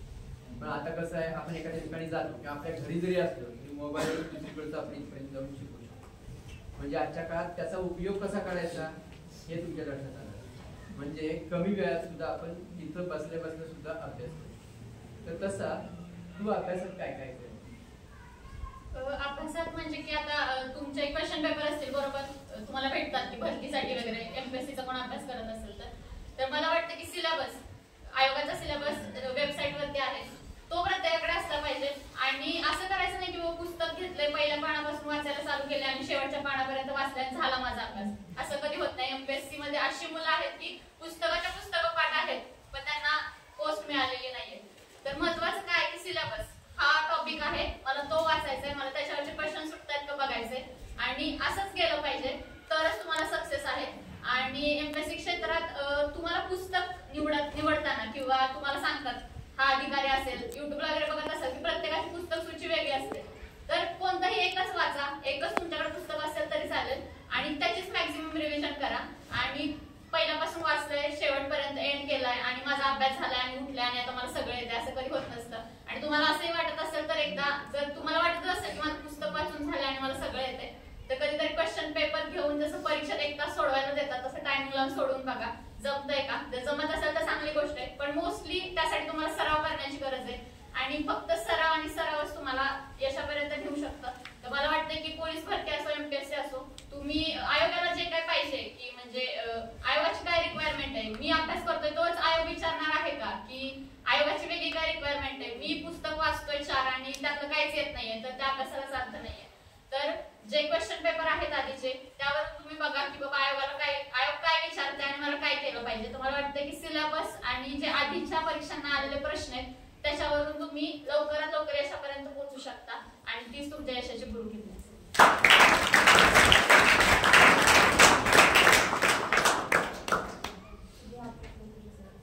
आपली पुढील ध्येय काय आहे? ध्येय तर माझं DYSP साठी आता माझा प्रयत्न आहे आणि जी राज्यसेवा होणार त्यासाठी मी आता अभ्यास करते. माझी ट्रेनिंग पण अजून काही नाही लगेच 3-4 महिन्यांनी. माझा प्रयत्न DYSP मिळवण्याचा असेल आणि तसाही पोलीस खात्यात जाऊन माझं ध्येय आहे की पोलीस खात्यात जाऊन मी महिला सुरक्षिततेसाठी मला खूप चांगली कामं करायची. आज बघितलं तर महिला अजिबात सुरक्षित नाहीयेत. आपण स्वतःच आपले घरचे संध्याकाळनंतर पाठवत नाहीत. आपल्याला किती बंधनं घालतात घरातली आणि अजिबात फिमेल सेफ नाहीयेत. आपल्यावर किती गोष्टी विनयभंग वगैरे घडत असतात मुलींवर. माझी कामं मला पोलीस खात्यात जाऊन ती करायची पहिली गोष्ट आणि जी लोक आपल्याकडे माझ्याकडे न्याय मागायला येतील तर नक्की वेळेत काम करण्याचं माझं ध्येय असणार आहे. की आपण म्हणतो ना पोलीस लोक लक्ष देत नाही तर माझं कार्य तेच असणार आहे वेळेत काम करणं.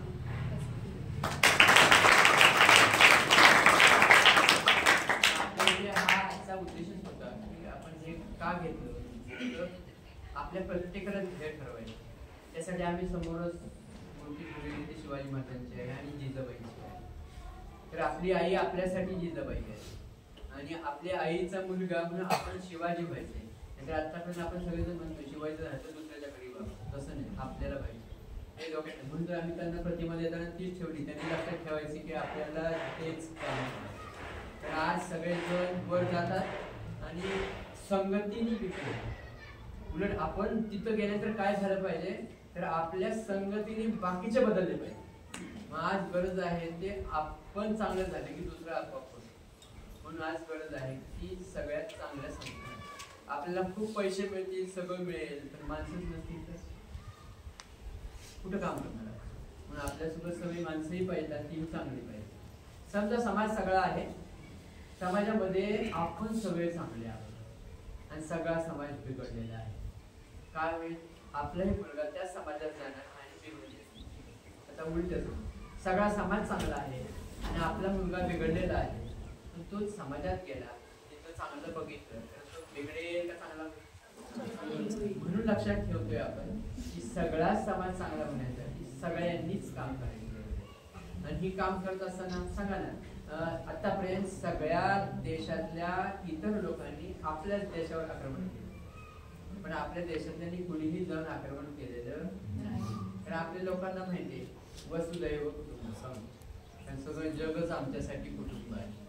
सगळं जगच कुटुंब असेल तर कोणावर भांडायचं हा प्रश्न आहे. म्हणून त्यासाठीच जर पाहिलं तर मग श्री रविशंकरजी असतील, रामदेव बाबा असतील किंवा आपल्या देशाचे पंतप्रधान असतील. आंतरराष्ट्रीय योग दिन 21 जूनला झाला. कुठलीही लढाई केली नाही, कुठली तलवार वापरली नाही, बंदूक वापरली नाही. आपले विचार आपली संस्कृती सगळ्या जगात म्हणजे त्यांनी स्वीकारलं ना ही जीवन पद्धती आणि योग सगळीकडे पोहोचला. तर म्हणजे याच्यावर काय लक्षात येतं तर आपण एखादं ध्येय ठरवलं नक्कीच गाठवू शकतो. तुम्ही जर ते करत असता आता तुमच्या खाली बसण्याच्या मनात काही प्रश्न नाही आहेत ना. तुम्हाला पुन्हा विचारायचं तर विचारा. आम्ही विचारलं झालं तुम्ही विचारू शकता. तुम्ही म्हणायचं आम्ही फक्त ऐकायला झालं काही तुम्ही विचारा. बघा विचारा चुकला चालेल विचारलं मला.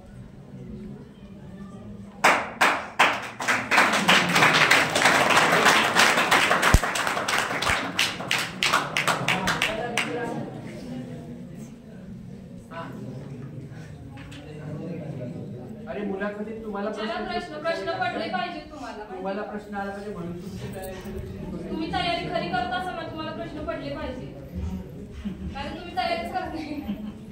बोला बोला प्रश्न विचारा तुम्ही. आम्ही काय प्रश्न चुकला तरी चालेल उत्तर आपण काय पण प्रश्न असेल काही पण बेसिक असू द्या काही पण. हे बघा हसणारे कधीच पुढे जात नाही. हसून बाकीचे हसतील म्हणून उठत नसाल तर ही खूप मोठी चूक आहे. जो उठून प्रश्न विचारेल जे कोणी हसणारे त्यांच्या भीती न बाळगता तो नक्कीच पुढे जातो. तुम्हाला पुढे जाणाऱ्यांमध्ये राहायचंय हसून मागे राहणाऱ्यांच्यात बसायचंय तुम्ही ठरवा. बसून विचारा तरी चालेल काय. दुसऱ्यांवर डिपेंड नका राहू. तुमची मैत्रीण मित्र काय बोलतोय मग काय तुम्हाला अधिकारी स्वतःला बनायचंय. तुम्ही दोघं एकसाथ नाही मैत्रिणी मित्र बनणार. त्याच्यावर डिपेंड नका राहू की तो विचारल आणि मग मी काय. स्वतः इंडिपेंडेंट आतापासूनच स्वतःची मानसिकता स्वतःचे प्रश्न बनवा. मित्रांवर मैत्रिणींवर नका काय नाही करू. काय तुम्हाला प्रश्न पडले पाहिजे बघा याच्यावरून काय लक्षात येतं आपल्याला तर पुढच्या पुढे जावं चालेल. तुम्हाला पुढे जायचं का? आम्हाला असं मार्गदर्शन मिळालं असतं खरं आम्हाला कुणी नव्हतं सांगा आमच्या वेळी. आम्हाला जर असं मिळालं आम्ही किती प्रश्न विचारा प्रश्न काय विचारा काय अडचण?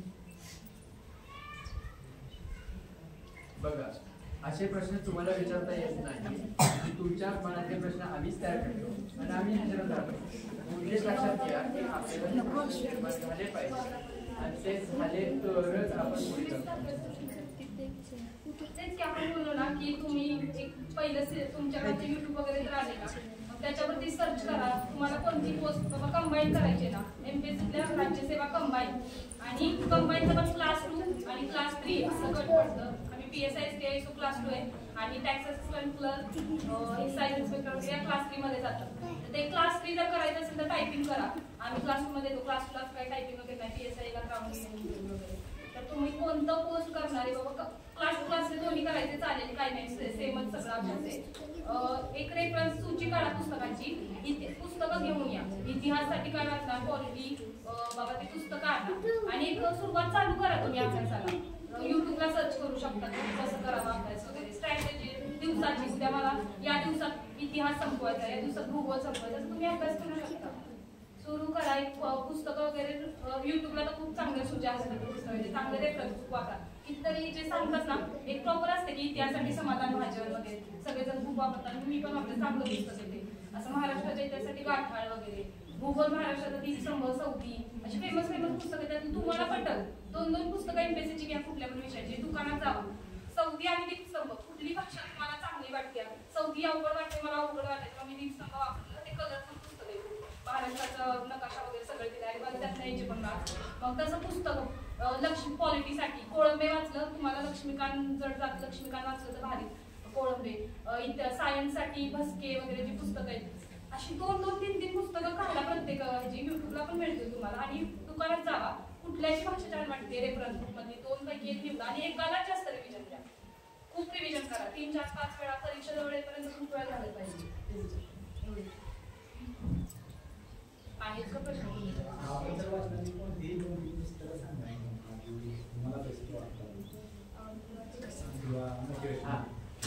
पहिली विश्वास नांगरे पाटील माहित असते त्यांचं पुस्तक नक्की वाचा.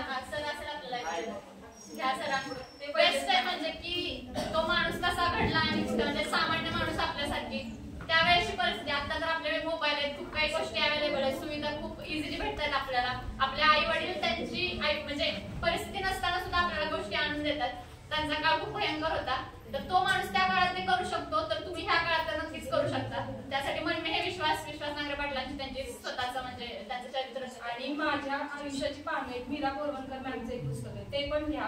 किरण बेदी मॅमचे अनुभवाची 2 पुस्तकं आहेत. किरण बाबा त्या खात्याचं पोलीस खात्यात जाणार तर ते तुम्हाला ते मिळतील पुस्तकं तर त्यांचे कसे अनुभव होते खात्यातले वगैरे तर ते तुम्ही वाचू शकता. आणि बाकी आव्हानदार पुस्तकांमध्ये महाराजांची पुस्तकाचं बेस्ट शिवाजी छत्रपती ते म्हणजे इतकं की तुम्हाला पूर्ण धाडस आणि आयुष्यात तुम्ही कसं जगायचं हे जर तुम्हाला बघायचं असेल किंवा समजून घ्यायचं असेल आयुष्य म्हणजे काय आणि त्या माणसाने दुसऱ्यांसाठी किती केलं स्वतःचं न बघता. आपण छोटीशी गोष्ट म्हटलं तरी माझी करत बसतो. त्या माणसाने इतकं काय केलं आयुष्यात तर तुम्हाला खरंच आयुष्य जगणं काय बघायचं असेल तर मला वाटतं छत्रपती शिवाजी महाराजांची पुस्तकं वाचायला पाहिजे. असतील सरांच्या लायब्ररीमध्ये नक्की वाचा अवश्य वाचा वेळ काढून वाचा तुमच्या आयुष्यात नक्कीच फायदा होईल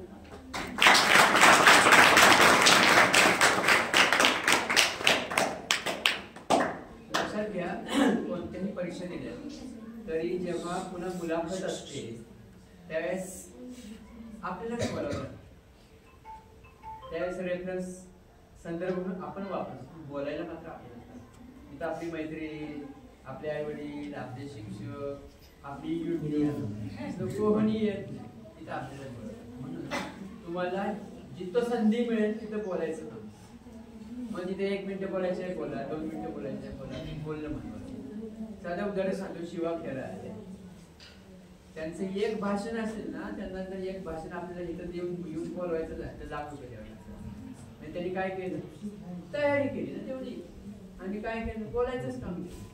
म्हणजे बोलण्याने सुद्धा काय काय बोलतो म्हणून आपली सुरुवात पहिल्यांदा बोलतो त्या दृष्टीने आहे. आता हे सगळं करत असताना आपल्याला आपल्या घरच्यांनी आणि आपल्या शिक्षकांनी आपल्या मित्रमैत्रिणी काय मला वाटतं एमपीएससीचा प्रवास किंवा हे भरती वगैरे करतात त्यात मुख्य रोल हा आई वडिलांचा येतो. त्यांनी जर तुमच्यावर विश्वास दाखवला, आता इथे मुली पण आहेत ज्या बाहेर गावावरून राहतात किंवा मुलं पण, जर त्यांच्या आई वडिलांनीच त्यांना इकडे पाठवलं नसतं तर ते मला वाटते ह्या रस्त्यावरती पण आले नसते की बाबा एमपीएससीचा जो प्रवास आहे किंवा भरती वगैरे. तर मला वाटते की आई वडिलांचा हे खूप महत्वाचा असतो रोल की त्यांनी आपल्या मुलावरती विश्वास दाखवणं की तू करू शकतोस, तू कर, आम्ही तुझ्या पाठीशी आहे, बाकीचं टेन्शन तू घेऊ नको, आम्ही मागचं बघतो.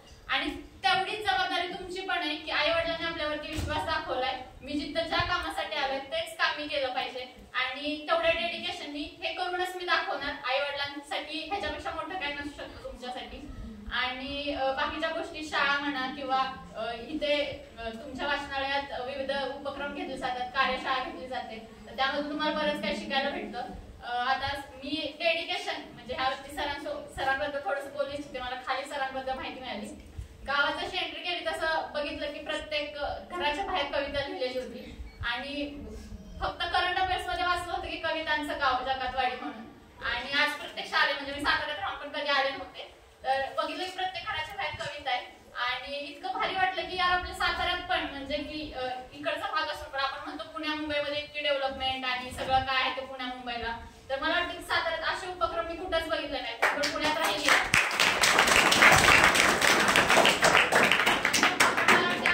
आणि आपल्याकडचेच लोक पुढे जाऊ शकतात. आणि एक सरांबद्दल ऐकलं मी मॅडमकडून की सरांचा असा संकल्प आहे की जोपर्यंत गावाच्या प्रत्येक घराबाहेर कविता लिहिली जात नाही तोपर्यंत सर चप्पल घालत नाहीत. तर ही गोष्ट म्हणजे इतकं की एखाद्या माणसाचं डेडिकेशन किती असावं म्हणजे एखाद्या गोष्टीसाठी. आता सरांचं जसं आहे की बाबा गावासाठी डेडिकेशन आहे, या गावासाठी मी हे करणार, तसं मला वाटतं प्रत्येकाने तुमच्यातल्या पण काहीतरी आई वडिलांसाठी, मी म्हणते सुरुवात करा की आई वडिलांपासून की बाबा मी माझ्या आई वडिलांच्या चेहऱ्यावरती हसू आणण्यासाठी हे करेन. मी तुम्हाला प्रसंग सांगते की ज्या दिवशी माझा रिझल्ट लागला त्या दिवशी माझे वडील अक्षरशः रडत होते. म्हणजे की मला जेवढा आनंद झाला त्याच्या कितीतरी पट आनंद वडिलांना झालेला. आणि तो क्षण मी कुठल्याच पैशात, किती पैशात आणि काहीही केलं तरी विकत घेऊ शकत नाही. तर मला वाटतं तो क्षण प्रत्येकाच्या आयुष्यात यावा आणि इथं बसलेला प्रत्येक जण इथं स्टेजवरती यावा, त्याने त्याच्या आई वडिलांना प्राऊड फील करावं. आणि ह्यासाठी तुम्हाला शुभेच्छा.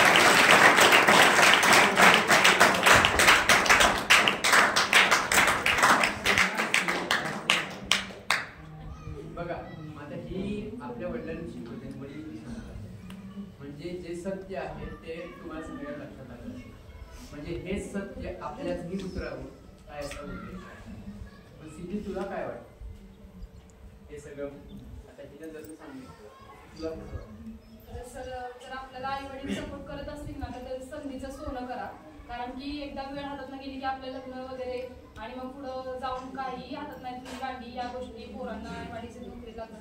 जेवढा वेळ चांगला आहे आई वडील सपोर्ट करतात, आई वडील जीव तोडून सांगतात यावे अभ्यास करा पोरींना. पण खरंच तुमचे जर आई वडील करत असतील ना एवढे आई वडील मिळत नाहीत तुम्हाला. मुलींचे बघा तुमच्या कितीतरी मैत्रिणींच्या आता 20, 21, 22 झाले की लग्न लावून देतात. आपल्याला आई वडील सपोर्ट करतात तर त्याला आत्ताच फायदा घ्या. आणि मला असं वाटतंय की तुमचे जे मित्रमैत्रिणी आहेत ना ते जरा निवडताना खरं सांगते चांगल्या प्रकारे हे विचार करा. मी ऍक्च्युली सोडल्यात मैत्रिणी त्यावेळी मला मी खूप अभ्यास करायची म्हणून मला त्या घालायचा प्रयत्न करायचा, पण मी त्यांना सोडला. आता त्यांचे मेसेज स्वतःहून येतात, नंबर घेतात, अगं तुम्हाला ओळखलं का, मग किती मी सांगू शकत नाही मला एवढे त्यांच्या मैत्रिणींचे मेसेज कॉल येतात. आणि त्यांना जेव्हा मी तेव्हा हे केलेलं त्यापूर्वी आता मला स्वतःहून की तू ते केलंस, तू तेव्हा किती अभ्यास करायची, आता तुझा खूप प्राऊड वाटतोय असं ते मेसेज करतात. तेव्हा मला खूप एकदा पाडायचे मी काय फक्त अभ्यास करते.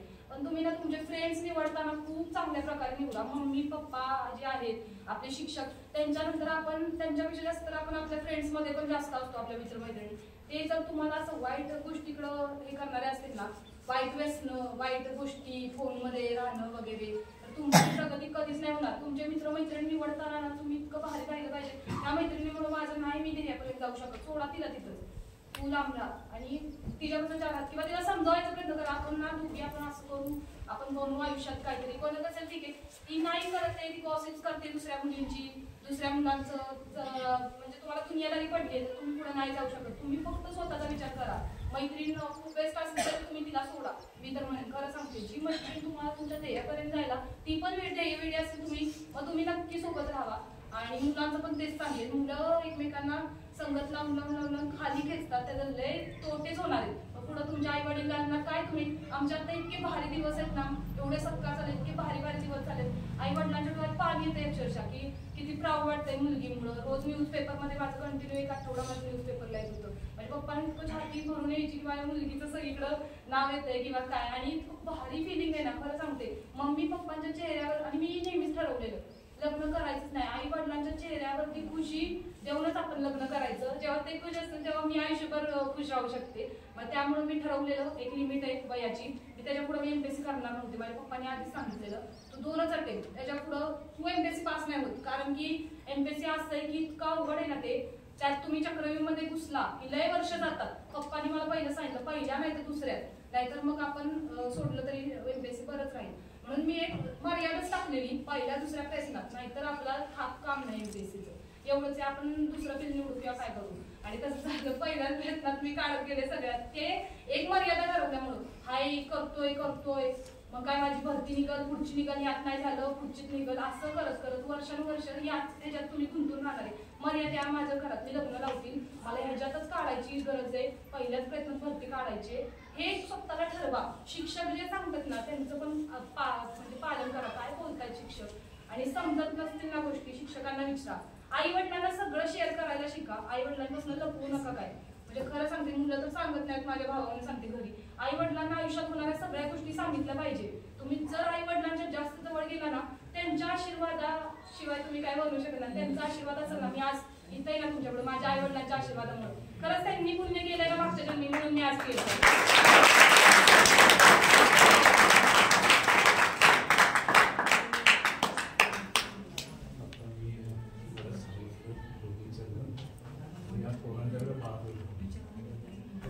शब्द न शब्द ते ऐकत होते आणि खूप डेडिकेशन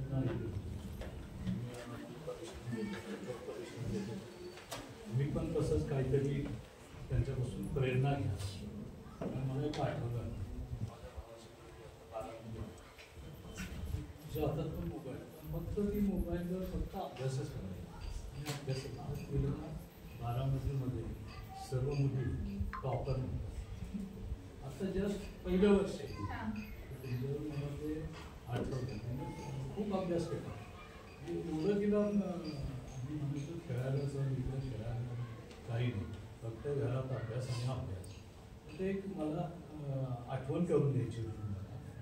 तिनं खूप परिश्रम केला. तुमच्या दोघींचं पण मला एक प्रश्न विचारायचा होता, आणि तुम्ही पण सर्वांनी प्रेरणा घ्या, कारण एवढं डेडिकेशन, एवढं समर्पण आणि एवढा अभ्यास, कठोर परिश्रम तुम्हाला खरोखर काहीतरी घेण्यासारखं. मला तुम्हाला दोघींना एकच प्रश्न विचारायचा आहे, तुम्ही आता सगळं अचीव केलं आहे, सगळं ध्येय साध्य झाले, पण प्रत्येकाला असं वाटतं असतं की नाही मला तेवढं तिथं थांबून चालणार नाही, मला आणखीन काहीतरी अचीव केलं पाहिजे, मला पुढं काहीतरी आणखीन प्राप्त केलं पाहिजे, साध्य केलं. तर त्याच्यासाठी तुम्ही काय आत्तापासून काही मनात ध्येय ठेवलंय असं मला विचारायचं. सर नक्कीच, म्हणजे असं म्हणतात की मानलं तर समाधान आहे, त्यात पण आहे, आणि नाही म्हटलं तर म्हणजे माणसाला जेवढं मिळेल तेवढं कमीच असतं. पण आता सध्या अभ्यासातच आहे, नुकतीच पोस्ट निघाली आहे, त्यामुळे राज्यसेवेसाठी नक्कीच प्रयत्न करणार, आणि तिथून पण जर लवकर यश मिळालं तर UPSC साठी पण नक्की ट्राय करेल.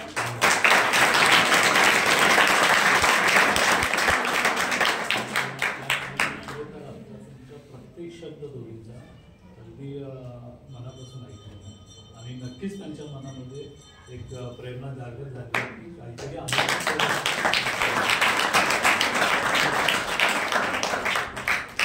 इथला उद्देशच आहे, डोक्यात ठेवूया, जागते रहो जगाते रहो.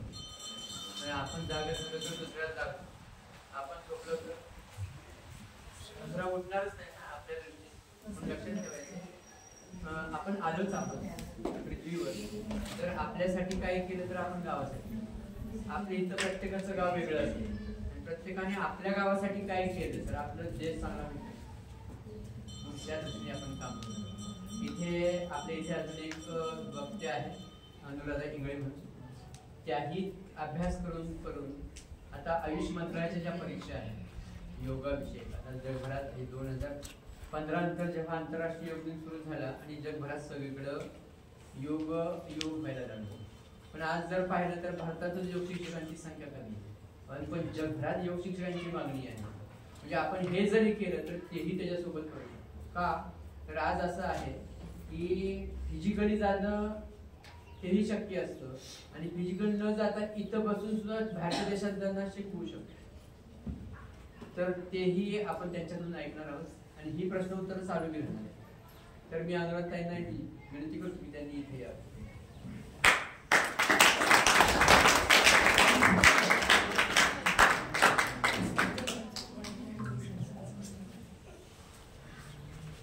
तर मार्गदर्शन सुरू होण्याच्या अगोदर मी अनिल कांबळेंना विनंती करतो की त्यांनी त्यांचा सत्कार करावा.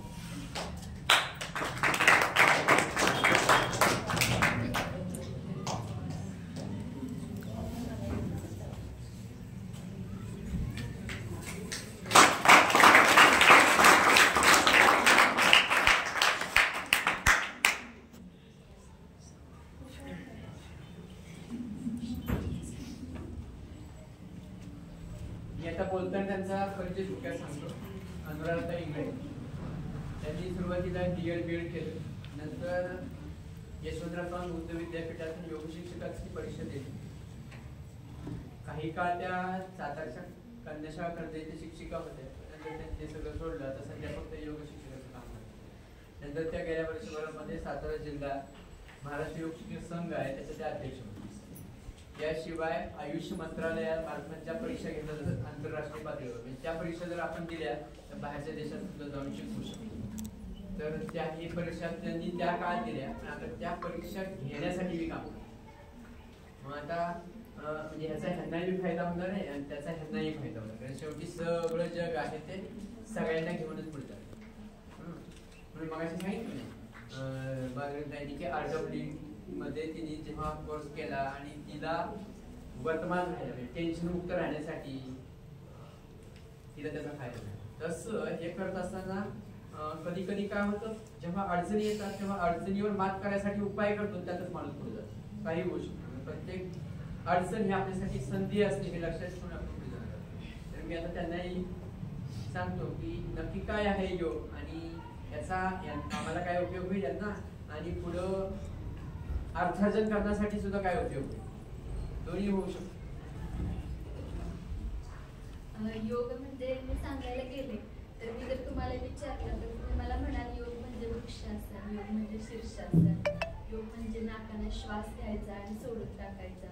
हे सगळ्यांना माहितीये, कारण आपण बघितलंय, टीव्हीवरती बघितलंय, पेपरमध्ये बघितलंय, पुस्तकांमध्ये बघितलंय, ओम ओम करताना बघितलंय. हे सगळं आपण योग म्हणतो.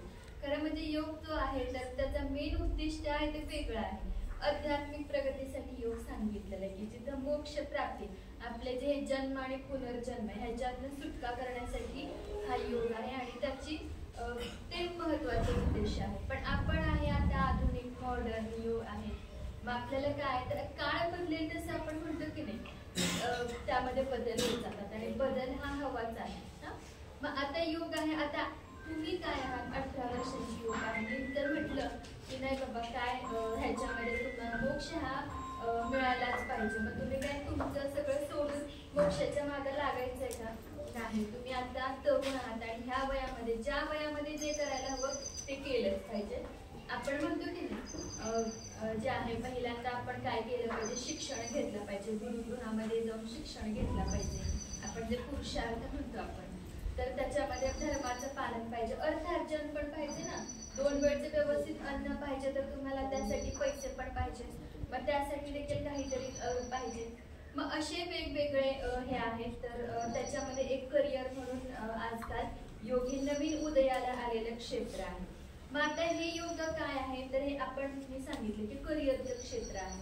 मग योग काय आहे तर माझं आरोग्य व्यवस्थित ठेवण्यासाठी, तुमचा देह आहे तर तो व्यवस्थित ठेवण्यासाठी हा योग अतिशय उपयोगी आहे. मग आरोग्य हे कसं आहे, फिजिकली फिटनेस आहेच आहे, पण त्याच्यामध्ये तुमचं मेंटली देखील तुमचा फिटनेस तेवढाच आहे. आज हेल्थ जर डेफिनेशन बघितली तर तुमचे फिजिकल शारीरिक आरोग्य जेवढं महत्वाचं पाहिजे तेवढंच तुमचं मानसिक आरोग्य महत्वाचं पाहिजे, तेवढंच तुमचं सामाजिक आरोग्य देखील महत्वाचं पाहिजे आणि तेवढंच तुमचं आध्यात्मिक आरोग्य देखील महत्वाचं पाहिजे आणि तेवढंच तुमचं जे बँक बॅलन्स आहे तो पण महत्वाचा, तोही तेवढाच दृढ असला पाहिजे.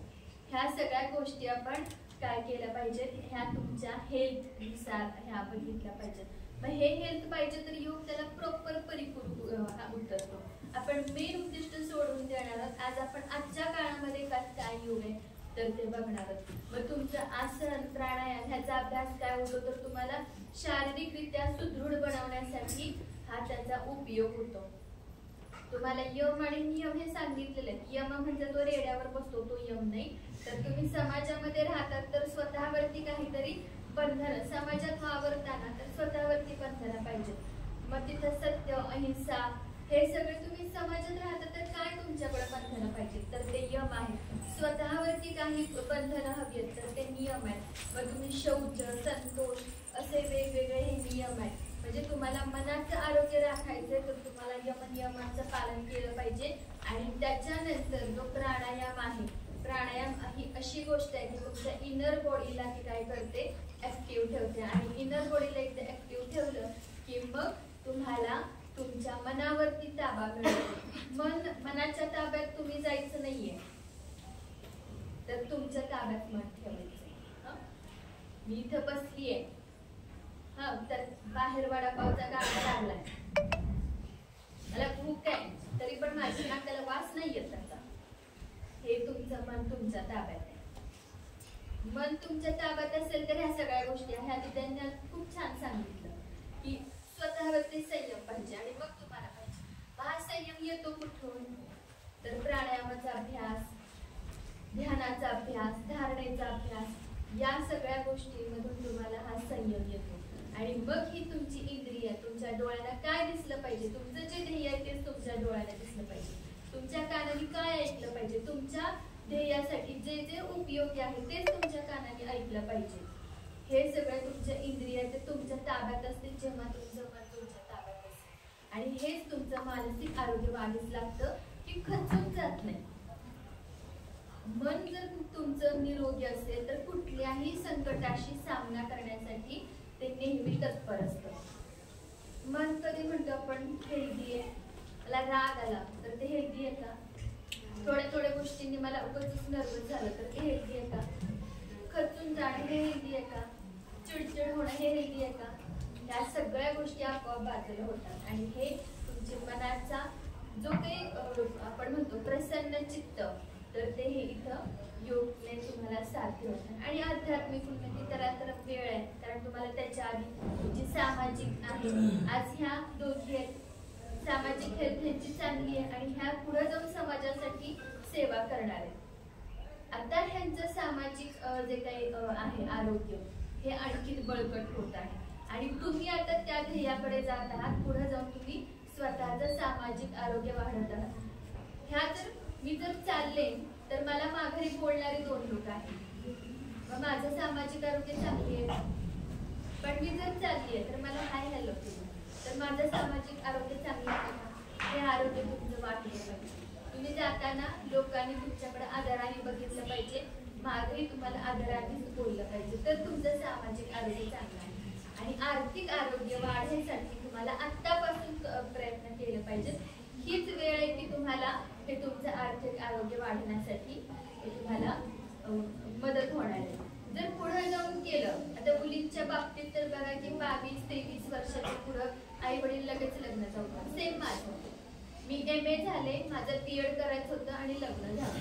मग पुन्हा माझं लग्नानंतर शिक्षण माझं सगळं झालं. मग मी BEd केलं, मग पुन्हा मी शाळेमध्ये नोकरी केली. मग नोकरी केली तर तिथं जागा होत नव्हत्या, शिक्षक भरती बंद. मग तोपर्यंत स्वतःसाठी योग मी करत होते. मग मी परत डिप्लोमा केला आणि पुन्हा माझा 1 वर्षाचा डिप्लोमा नंतर मग पुन्हा जर्नी चेंज टोटल. पण तिथं मी असं नाही की मला हे नाहीये, निराशा नाही, कारण अभ्यासात चालूच असतो. त्यामुळे खचून जायचं हे नाही ना. ते पृथ्वी गोल आहे हे लक्षात ठेवा. काहीतरी तुम्हाला सापडतं, फक्त तुमचं अटेन्शन पाहिजे की मला काहीतरी अचिव्हमेंट आहे आणि ती मला करायची. आणि एक तुमचं एक ध्येय ठरलं की मग त्या रस्त्याला तुम्ही पळायला सुरुवात करता. एवढे रस्ते पण मी इकडे जाऊ का तिकडे जाऊ असं केलं आणि तिथंच थांबता. त्यामुळे मला ह्या गावाला जायचं ना, त्याच गावाचे असायचं. हे लक्षात ठेवलं की तुमची जोडी सुरू राहते. आता हे जे झालं आरोग्य तुम्हाला सांगितलं की योगचे काय तुम्हाला बेनिफिट्स आहेत, हे सगळं तुमची आरोग्य तुमचं वाढत जातं. आता राहिला प्रश्न की योगमध्ये तुम्ही काय काय करू शकता. मी तुम्हाला सांगते. मी मागास असं लिहिलं होता योग संमेलनमध्ये योगच्या करिअरच्या विषयी. तर त्यावेळेला मला फोन आला की तू काय करते ते सगळं काही म्हटलं खूप साऱ्या आहेत, पण तुम्ही त्यामध्ये मी केलं म्हणून तुम्ही करावं असं नाही. आज तुम्ही योगमध्ये गेला, एकतर तुम्ही सुरुवातीपासून सांगते सर्टिफिकेट कोर्स असतात. त्याच्यानंतर डिप्लोमा असतो, मास्टर डिप्लोमा असतो आणि डिग्री असते. डिग्रीमध्ये पण आर्ट्स फॅकल्टीमध्ये MA असतं आणि MSc असतं. मग तुम्ही ग्रॅज्युएशन झाल्यानंतर डिग्री घेता आणि मग तुमच्या करिअरच्या तुमच्या वाट्या सगळ्या उपलब्ध होतात. आज जर तुम्ही गव्हर्नमेंट जॉब पाहिजे तुम्हाला अवेलेबल आहे. भारत सरकार कुणाला माहिती नाहीये हे की भारत सरकार तुम्हाला भारतीय राजदूत म्हणून आपल्या संस्कृतीच्या प्रसारासाठी बाहेरच्या देशांमध्ये पाठवतं. 3 वर्षाचा करार करून घेतं. त्याच्यासाठी तुम्हाला पदवी पास असणं, MA किंवा MSc पास असणं आणि तुम्हाला 3 वर्षाचा योग क्षेत्राचा अनुभव असेल. परीक्षा घेतल्या जातात आणि त्यामध्ये तुम्ही जर पास झाला तर तुम्ही अतिशय म्हणजे एक मान तुम्हाला सन्मान आहे की आपल्या संस्कृतीच्या प्रसारासाठी आपलं गव्हर्नमेंट तुमची पूर्ण जबाबदारी तिथे घेतलेली असते आणि त्या ठिकाणी तुम्ही भारतीय दूतावास म्हणून बाहेरच्या देशांमध्ये तुम्ही जाता. आता जस्ट मागच्या 4 महिन्यांमध्ये ह्या परीक्षा झालेल्या आहेत. तर आपल्या कितीतरी लोक हे बाहेर आहेत आणि योगमध्ये तर अतिशय प्रचंड. तुम्ही जर असं सर्च केलं तर तुम्हाला हे सगळे होतात आणि जे तुम्हाला क्लास 1 जे आहे त्या सगळ्या फॅसिलिटीज तुम्हाला तिथं ह्या भेटतात. तुम्हाला कोणताही खर्च करायचा नसतो. व्यवस्थित राहण्याची खाण्याची सगळी तुम्हाला सोय असते आणि ही तुम्हाला एक संधी महत्वाची असते. पण त्याच्यासाठी तुम्हाला योगाचं शिक्षण कुठून सुरुवात करावं लागतं. 12वी पास असणं अति गरजेचं असतं आणि त्याच्यानंतर मग तुम्हाला जर MA पर्यंत जायचं असेल तर 12वी पास झाला की तुम्हाला BSc किंवा BM तुम्हाला करावं लागतं. योगशास्त्रामध्ये मग BA आहे किंवा PhD आहे. मग अतिशय नामांकित अशा संस्था आहेत. किंवा मग 12वी नंतर नीटची एक्झाम असते आणि त्यानंतर जसं BAMS असतं, BHMS असतं, तसं BNYS 4 वर्षाचा डिग्रीचा कोर्स सुद्धा आहे. तुम्ही जर नीटचे फॉर्म भरायला गेलेला असाल तर त्या ठिकाणी तुम्हाला हा एक कोर्स असतो BNYS. कोणाला माहिती पण नसतं की हे काय आहे BNYS. BNYS म्हणजे बॅचलर ऑफ योग अँड नॅचरोपॅथी सायन्स. तुम्ही ही 4 वर्षाची डिग्री की जिथं तुम्हाला डॉक्टर XYZ की तुम्हाला डिग्री भेटते. तुम्ही स्वतःची OPD सुरू करू शकता, तुम्ही स्वतःचं सेंटर सुरू करू शकता. हा झाला तुमच्या प्रॅक्टिकलचा. प्रॅक्टिकलचा एक वे वेगळा आहे. एक वे तुमच्या लेक्चर मधला आहे आणि एक वे तुमच्या स्पोर्ट्स मधला आहे. मग आता प्रॅक्टिकली तुम्ही जर जाणार असाल स्वतःच्या मुळात म्हणजे कोर्सेस सुरू करू शकता. तुम्ही झाले योगचं एज्युकेशन झालंय तर तुम्ही स्वतःचे क्लासेस सुरू करू शकता. नाही तर एखाद्या नामांकित संस्थेमध्ये तुम्ही जॉब करू शकता. नाही तर एखादा पार्ट टाइम बिझनेस तुम्हाला असं पण आहे बरं का. योग शिक्षक असं नाहीये की एक काहीतरी वेगळा व्यवस्था असंच की 5-11 ते 5 शाळेत काम करणे आणि मग उरलेल्या वेळेमध्ये योगचा प्रसार करणे असं पण असतं. त्यामुळे पार्ट टाइम पण तुम्ही काम करू शकता. त्याचबरोबर तुम्ही ज्या मोठ्या संस्था आहेत त्यामध्ये तुम्ही एक्झामिनर म्हणून काम करू शकता. BOS म्हणजे मी राजकोटमध्ये आपल्या इथे गुजरातमध्ये दर्शन युनिव्हर्सिटी आहे तर त्यांचा पूर्ण सिलेबस डिझाईन करून देणं, त्यांचा एक्झाम पेपर काढून देणं हे ऑप्शन तुमच्या समोर असतात. जेव्हा तुमच्याकडे असते ते तुम्ही करू शकता. लेक्चर्स MA योगशास्त्रामध्ये तुम्ही जर डिग्री असेल तर तुम्हाला लेक्चरर म्हणून सुद्धा जाऊ शकतो. आज प्रोफेसर होणं म्हणजे तुम्हाला माहिती आहे प्रोफेसरचे पगार. तर तुम्हाला तोही ऑप्शन आहे की MA झाल्यानंतर तुम्हाला करू शकतो. जर तुम्हाला ते नसेल हे फक्त मी शिक्षण देण्याचे सांगते. चौथा महत्वाचा प्रकार मी तुम्हाला शेवटी सांगते. मग हे तुमचे लेक्चरर म्हणून जाऊ शकता, एक्झामिनर जाऊ शकता, एक्झामिनरसाठी जर तुम्हाला व्यवस्थित स्वतःचा वर्ग चालू करायचा आहे तर तुमच्याकडं ऑथेंटिकेशन असणं गरजेचं आहे. मग ऑथेंटिकेशन म्हणजे काय, तर तुम्हाला बघा डॉक्टर केला तर तिथं फेक डॉक्टर आहे का नाही ते कशावरून कळतं, तर तिथं रजिस्टर आयडी असतो. मग हे रजिस्टर आयडी असेल तर ते ऑथेंटिकेशन असतं. मग हेच ऑथेंटिकेशन आपल्याला गव्हर्नमेंट देतं. तुम्ही जे पास झालेला असाल आणि तुम्ही जर एक गव्हर्नमेंटची एक्झाम दिली तर तुम्हाला एक एनरोलमेंट आयडी गव्हर्नमेंटकडून मिळतो आणि तो 5 वर्षासाठी असतो. हा एनरोलमेंट आयडी जर तुमच्याकडे असेल तर तुम्ही आउट ऑफ इंडिया तुम्ही तेवढ्या तिथं प्रोटेक्शन असतं आपल्या गव्हर्नमेंटचं की तुम्ही त्या ठिकाणी तुमचे काम हे करू शकता. तुम्ही भारतात देखील आणि भारताच्या बाहेर देखील, फक्त त्याला योग टीचरच्या पुढच्या परीक्षा देणं हे गरजेचं आहे. मग तिथं तुम्ही स्वतःचा स्टुडिओ उभा करा किंवा तिथं तुम्ही जिम असेल, आपला कॉर्पोरेट मध्ये देखील बघा खूप मोठे मोठे हे IT वगैरे हे पार्ट आहेत ना, तिथं ट्रेनरची एक अपॉइंटमेंट ही असतेच. आज शाळा कॉलेजेसमध्ये योग टीचर भरतात, अकॅडमीज मध्ये योग टीचर आहेत, शाळा कॉलेजेस मध्ये आहेत, जिम मध्ये आहेत, कॉर्पोरेट क्षेत्रामध्ये आहेत आणि जो चौथा मी टप्पा सांगणार आहे तो हॉस्पिटलचा, तो मी नंतर सांगणार आहे. पण तिथं सुद्धा प्रचंड मागणी आहे. हा जो सगळा आहे तुम्ही एक व्यावसायिक म्हणून तुम्ही उतरला तर प्रचंड कोर्सेस आहेत. ठीक आहे मुलींनो, तुमच्या जर शंका असतील तर त्या मला विचारा. एकच मिनिट, त्यांनी कॉर्पोरेट पॅटर्न सांगतो. पुण्यामध्ये अशी काही उदाहरणं आहेत. समजा सातारमध्ये जर योग कोर्स चालू असेल, समजा एक व्यक्ती घेते तर त्याला 500 रुपये ते 1000 रुपये लोक देतात महिन्याला आणि येतात.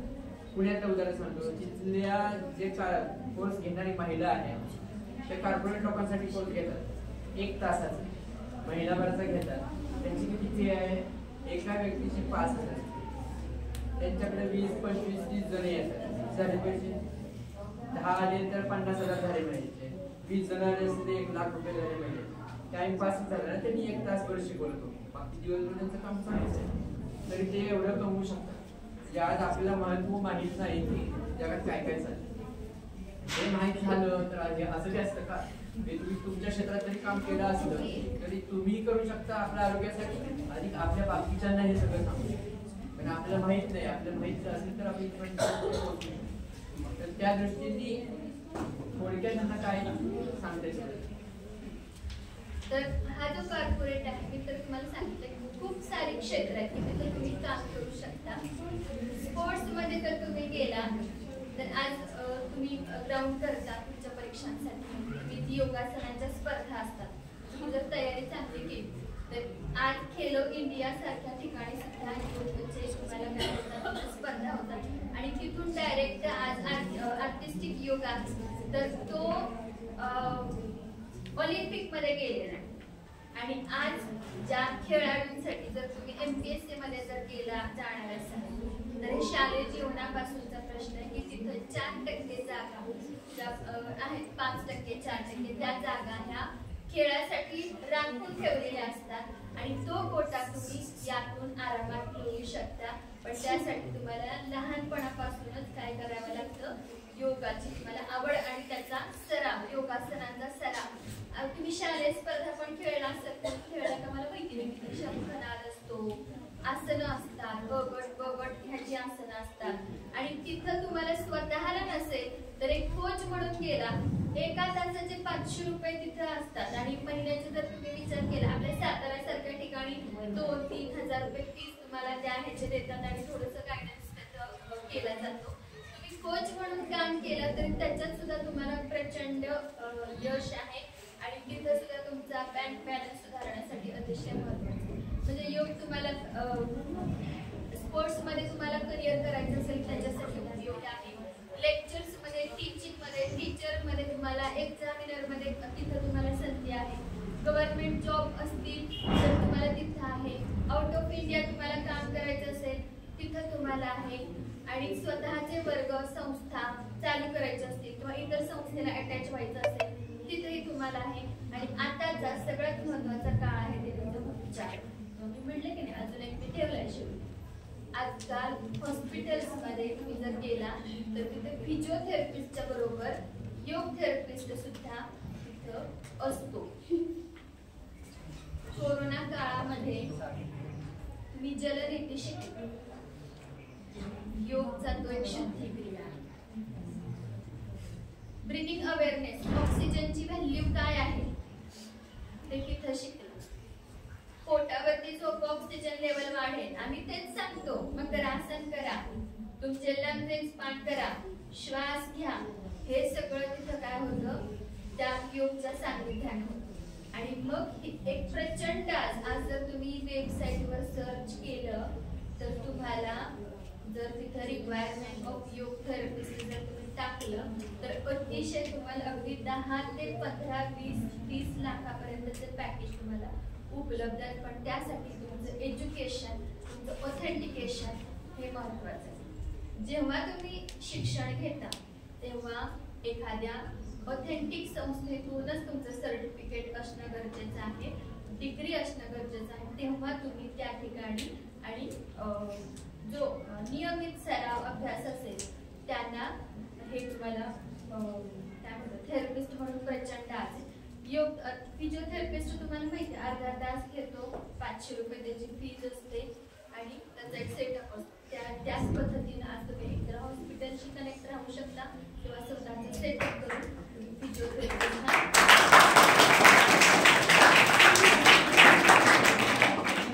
एकंदरीत माझ्या लक्षात आलं की आपल्या आरोग्यासाठी योग महत्वाचा आहे. तसं तुम्ही लक्षात घ्या की आता तुम्ही जर धावत असाल तर धावताना योग किती काम करतो. आपलं ही 3 बोटं जर पकडली तर आपल्या हृदयाला ऑक्सिजनचा अधिक पुरवठा होतो. याचे प्रयोग आम्ही सातारा जिल्ह्यासाठी केले होते. क्रीडा प्रबोधन म्हणून संस्था आहे, तिथे राज्यभरातल्या सगळ्या जागा भरल्या जातात. तर तिथं जिल्ह्यात फक्त 26 जागा होत्या आणि राज्यभराच्या 7-8 मुले. एक वर्ष आम्ही हा बोटांचा प्रयोग केला. त्या वर्षी 161 विद्यार्थी झाले जिल्ह्यात, राज्यात त्यात फक्त 8 तास मुलं. लक्षात घ्या तर तुम्ही सुद्धा हे पळताना उद्या सकाळी तुम्ही जा नाही होते पण तुम्ही जेव्हा जाल तेव्हा हा प्रयोग म्हणून बघा, त्याचा तुम्हाला अगदी फायदा होतो. तुम्ही डोंगर साईडला. दुसरी गोष्ट उद्याच्या इथे वैदिक गणित. वैदिक गणितामध्ये तुम्ही कमी वेळात जास्त उत्तर देऊ शकता. सांगता का तुम्ही मला 56चा वर्ग किती आहे? नाही सांगणार, पण मी तुम्हाला सांगितलं तर दुसऱ्या मिनिटात तुम्ही लगेच सांगू शकता. दुसऱ्या मिनिटात सांगू काय करायचंय. तुम्ही फक्त 50 आणि 25 संख्या लक्षात ठेवली का? ठेव. आता ते 56 किती पेक्षा मोठे आहे? 50 पेक्षा 6 ने मोठा. 6 25 मध्ये मिळवा, किती झाले?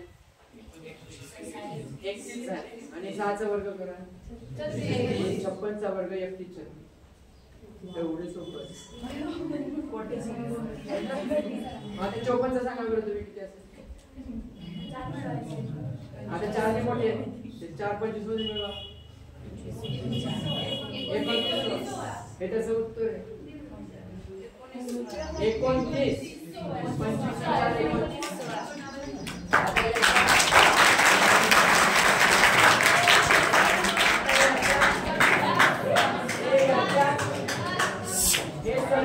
उद्या होणार आहे. उद्या होणार आहे. आपल्या ज्या जी वैदिक गणिताची माहिती आहे ती आम्ही उद्या सांगणार आहे. उद्याच्याला आपल्या इथे शासकीय योजना कोणत्या आहेत आणखी त्या संदर्भात किंवा आणखी वेगळे क्षेत्र कोणते त्याची माहिती सांगणार आहे. मी त्या दोघींना सांगतो की आणखी योगाचं क्षेत्र केलं त्यातही करिअर करावं, कारण त्यात बंधनं नाही आणि आपल्यासाठी तुम्ही त्यात पुढे जावं. मी अनेक कामांना इथं बोलवतो आणि त्यांनी या कार्यक्रमापुरतं आपल्याला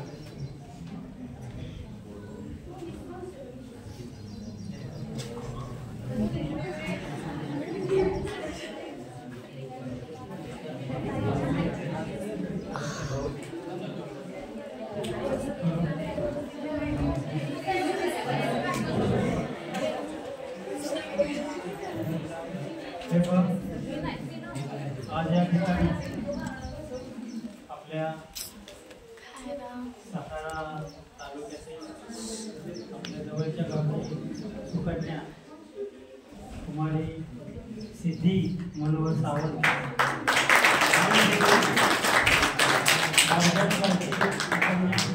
कुमारी माधुरी आणि या ठिकाणी योग प्रशिक्षक अनुराधा इंगळे मॅडम आज या ठिकाणी या 2 सत्कार मूर्ती आणि उपस्थित सर्व आपल्या अकॅडमीचे विद्यार्थी विद्यार्थिनी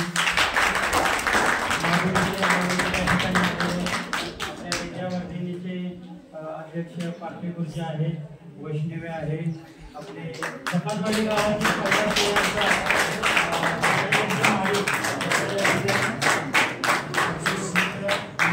जाधव उत्कृष्ट इरिगेशन डिपार्टमेंटमध्ये होऊन आता रिटायर झालेले आहेत आणि या कवी माझं गाव कवितांचं गावचं पेंटिंगचं काम सरांनी त्यांना दिलंय. उत्कृष्ट असं हस्ताक्षराने पेंटिंग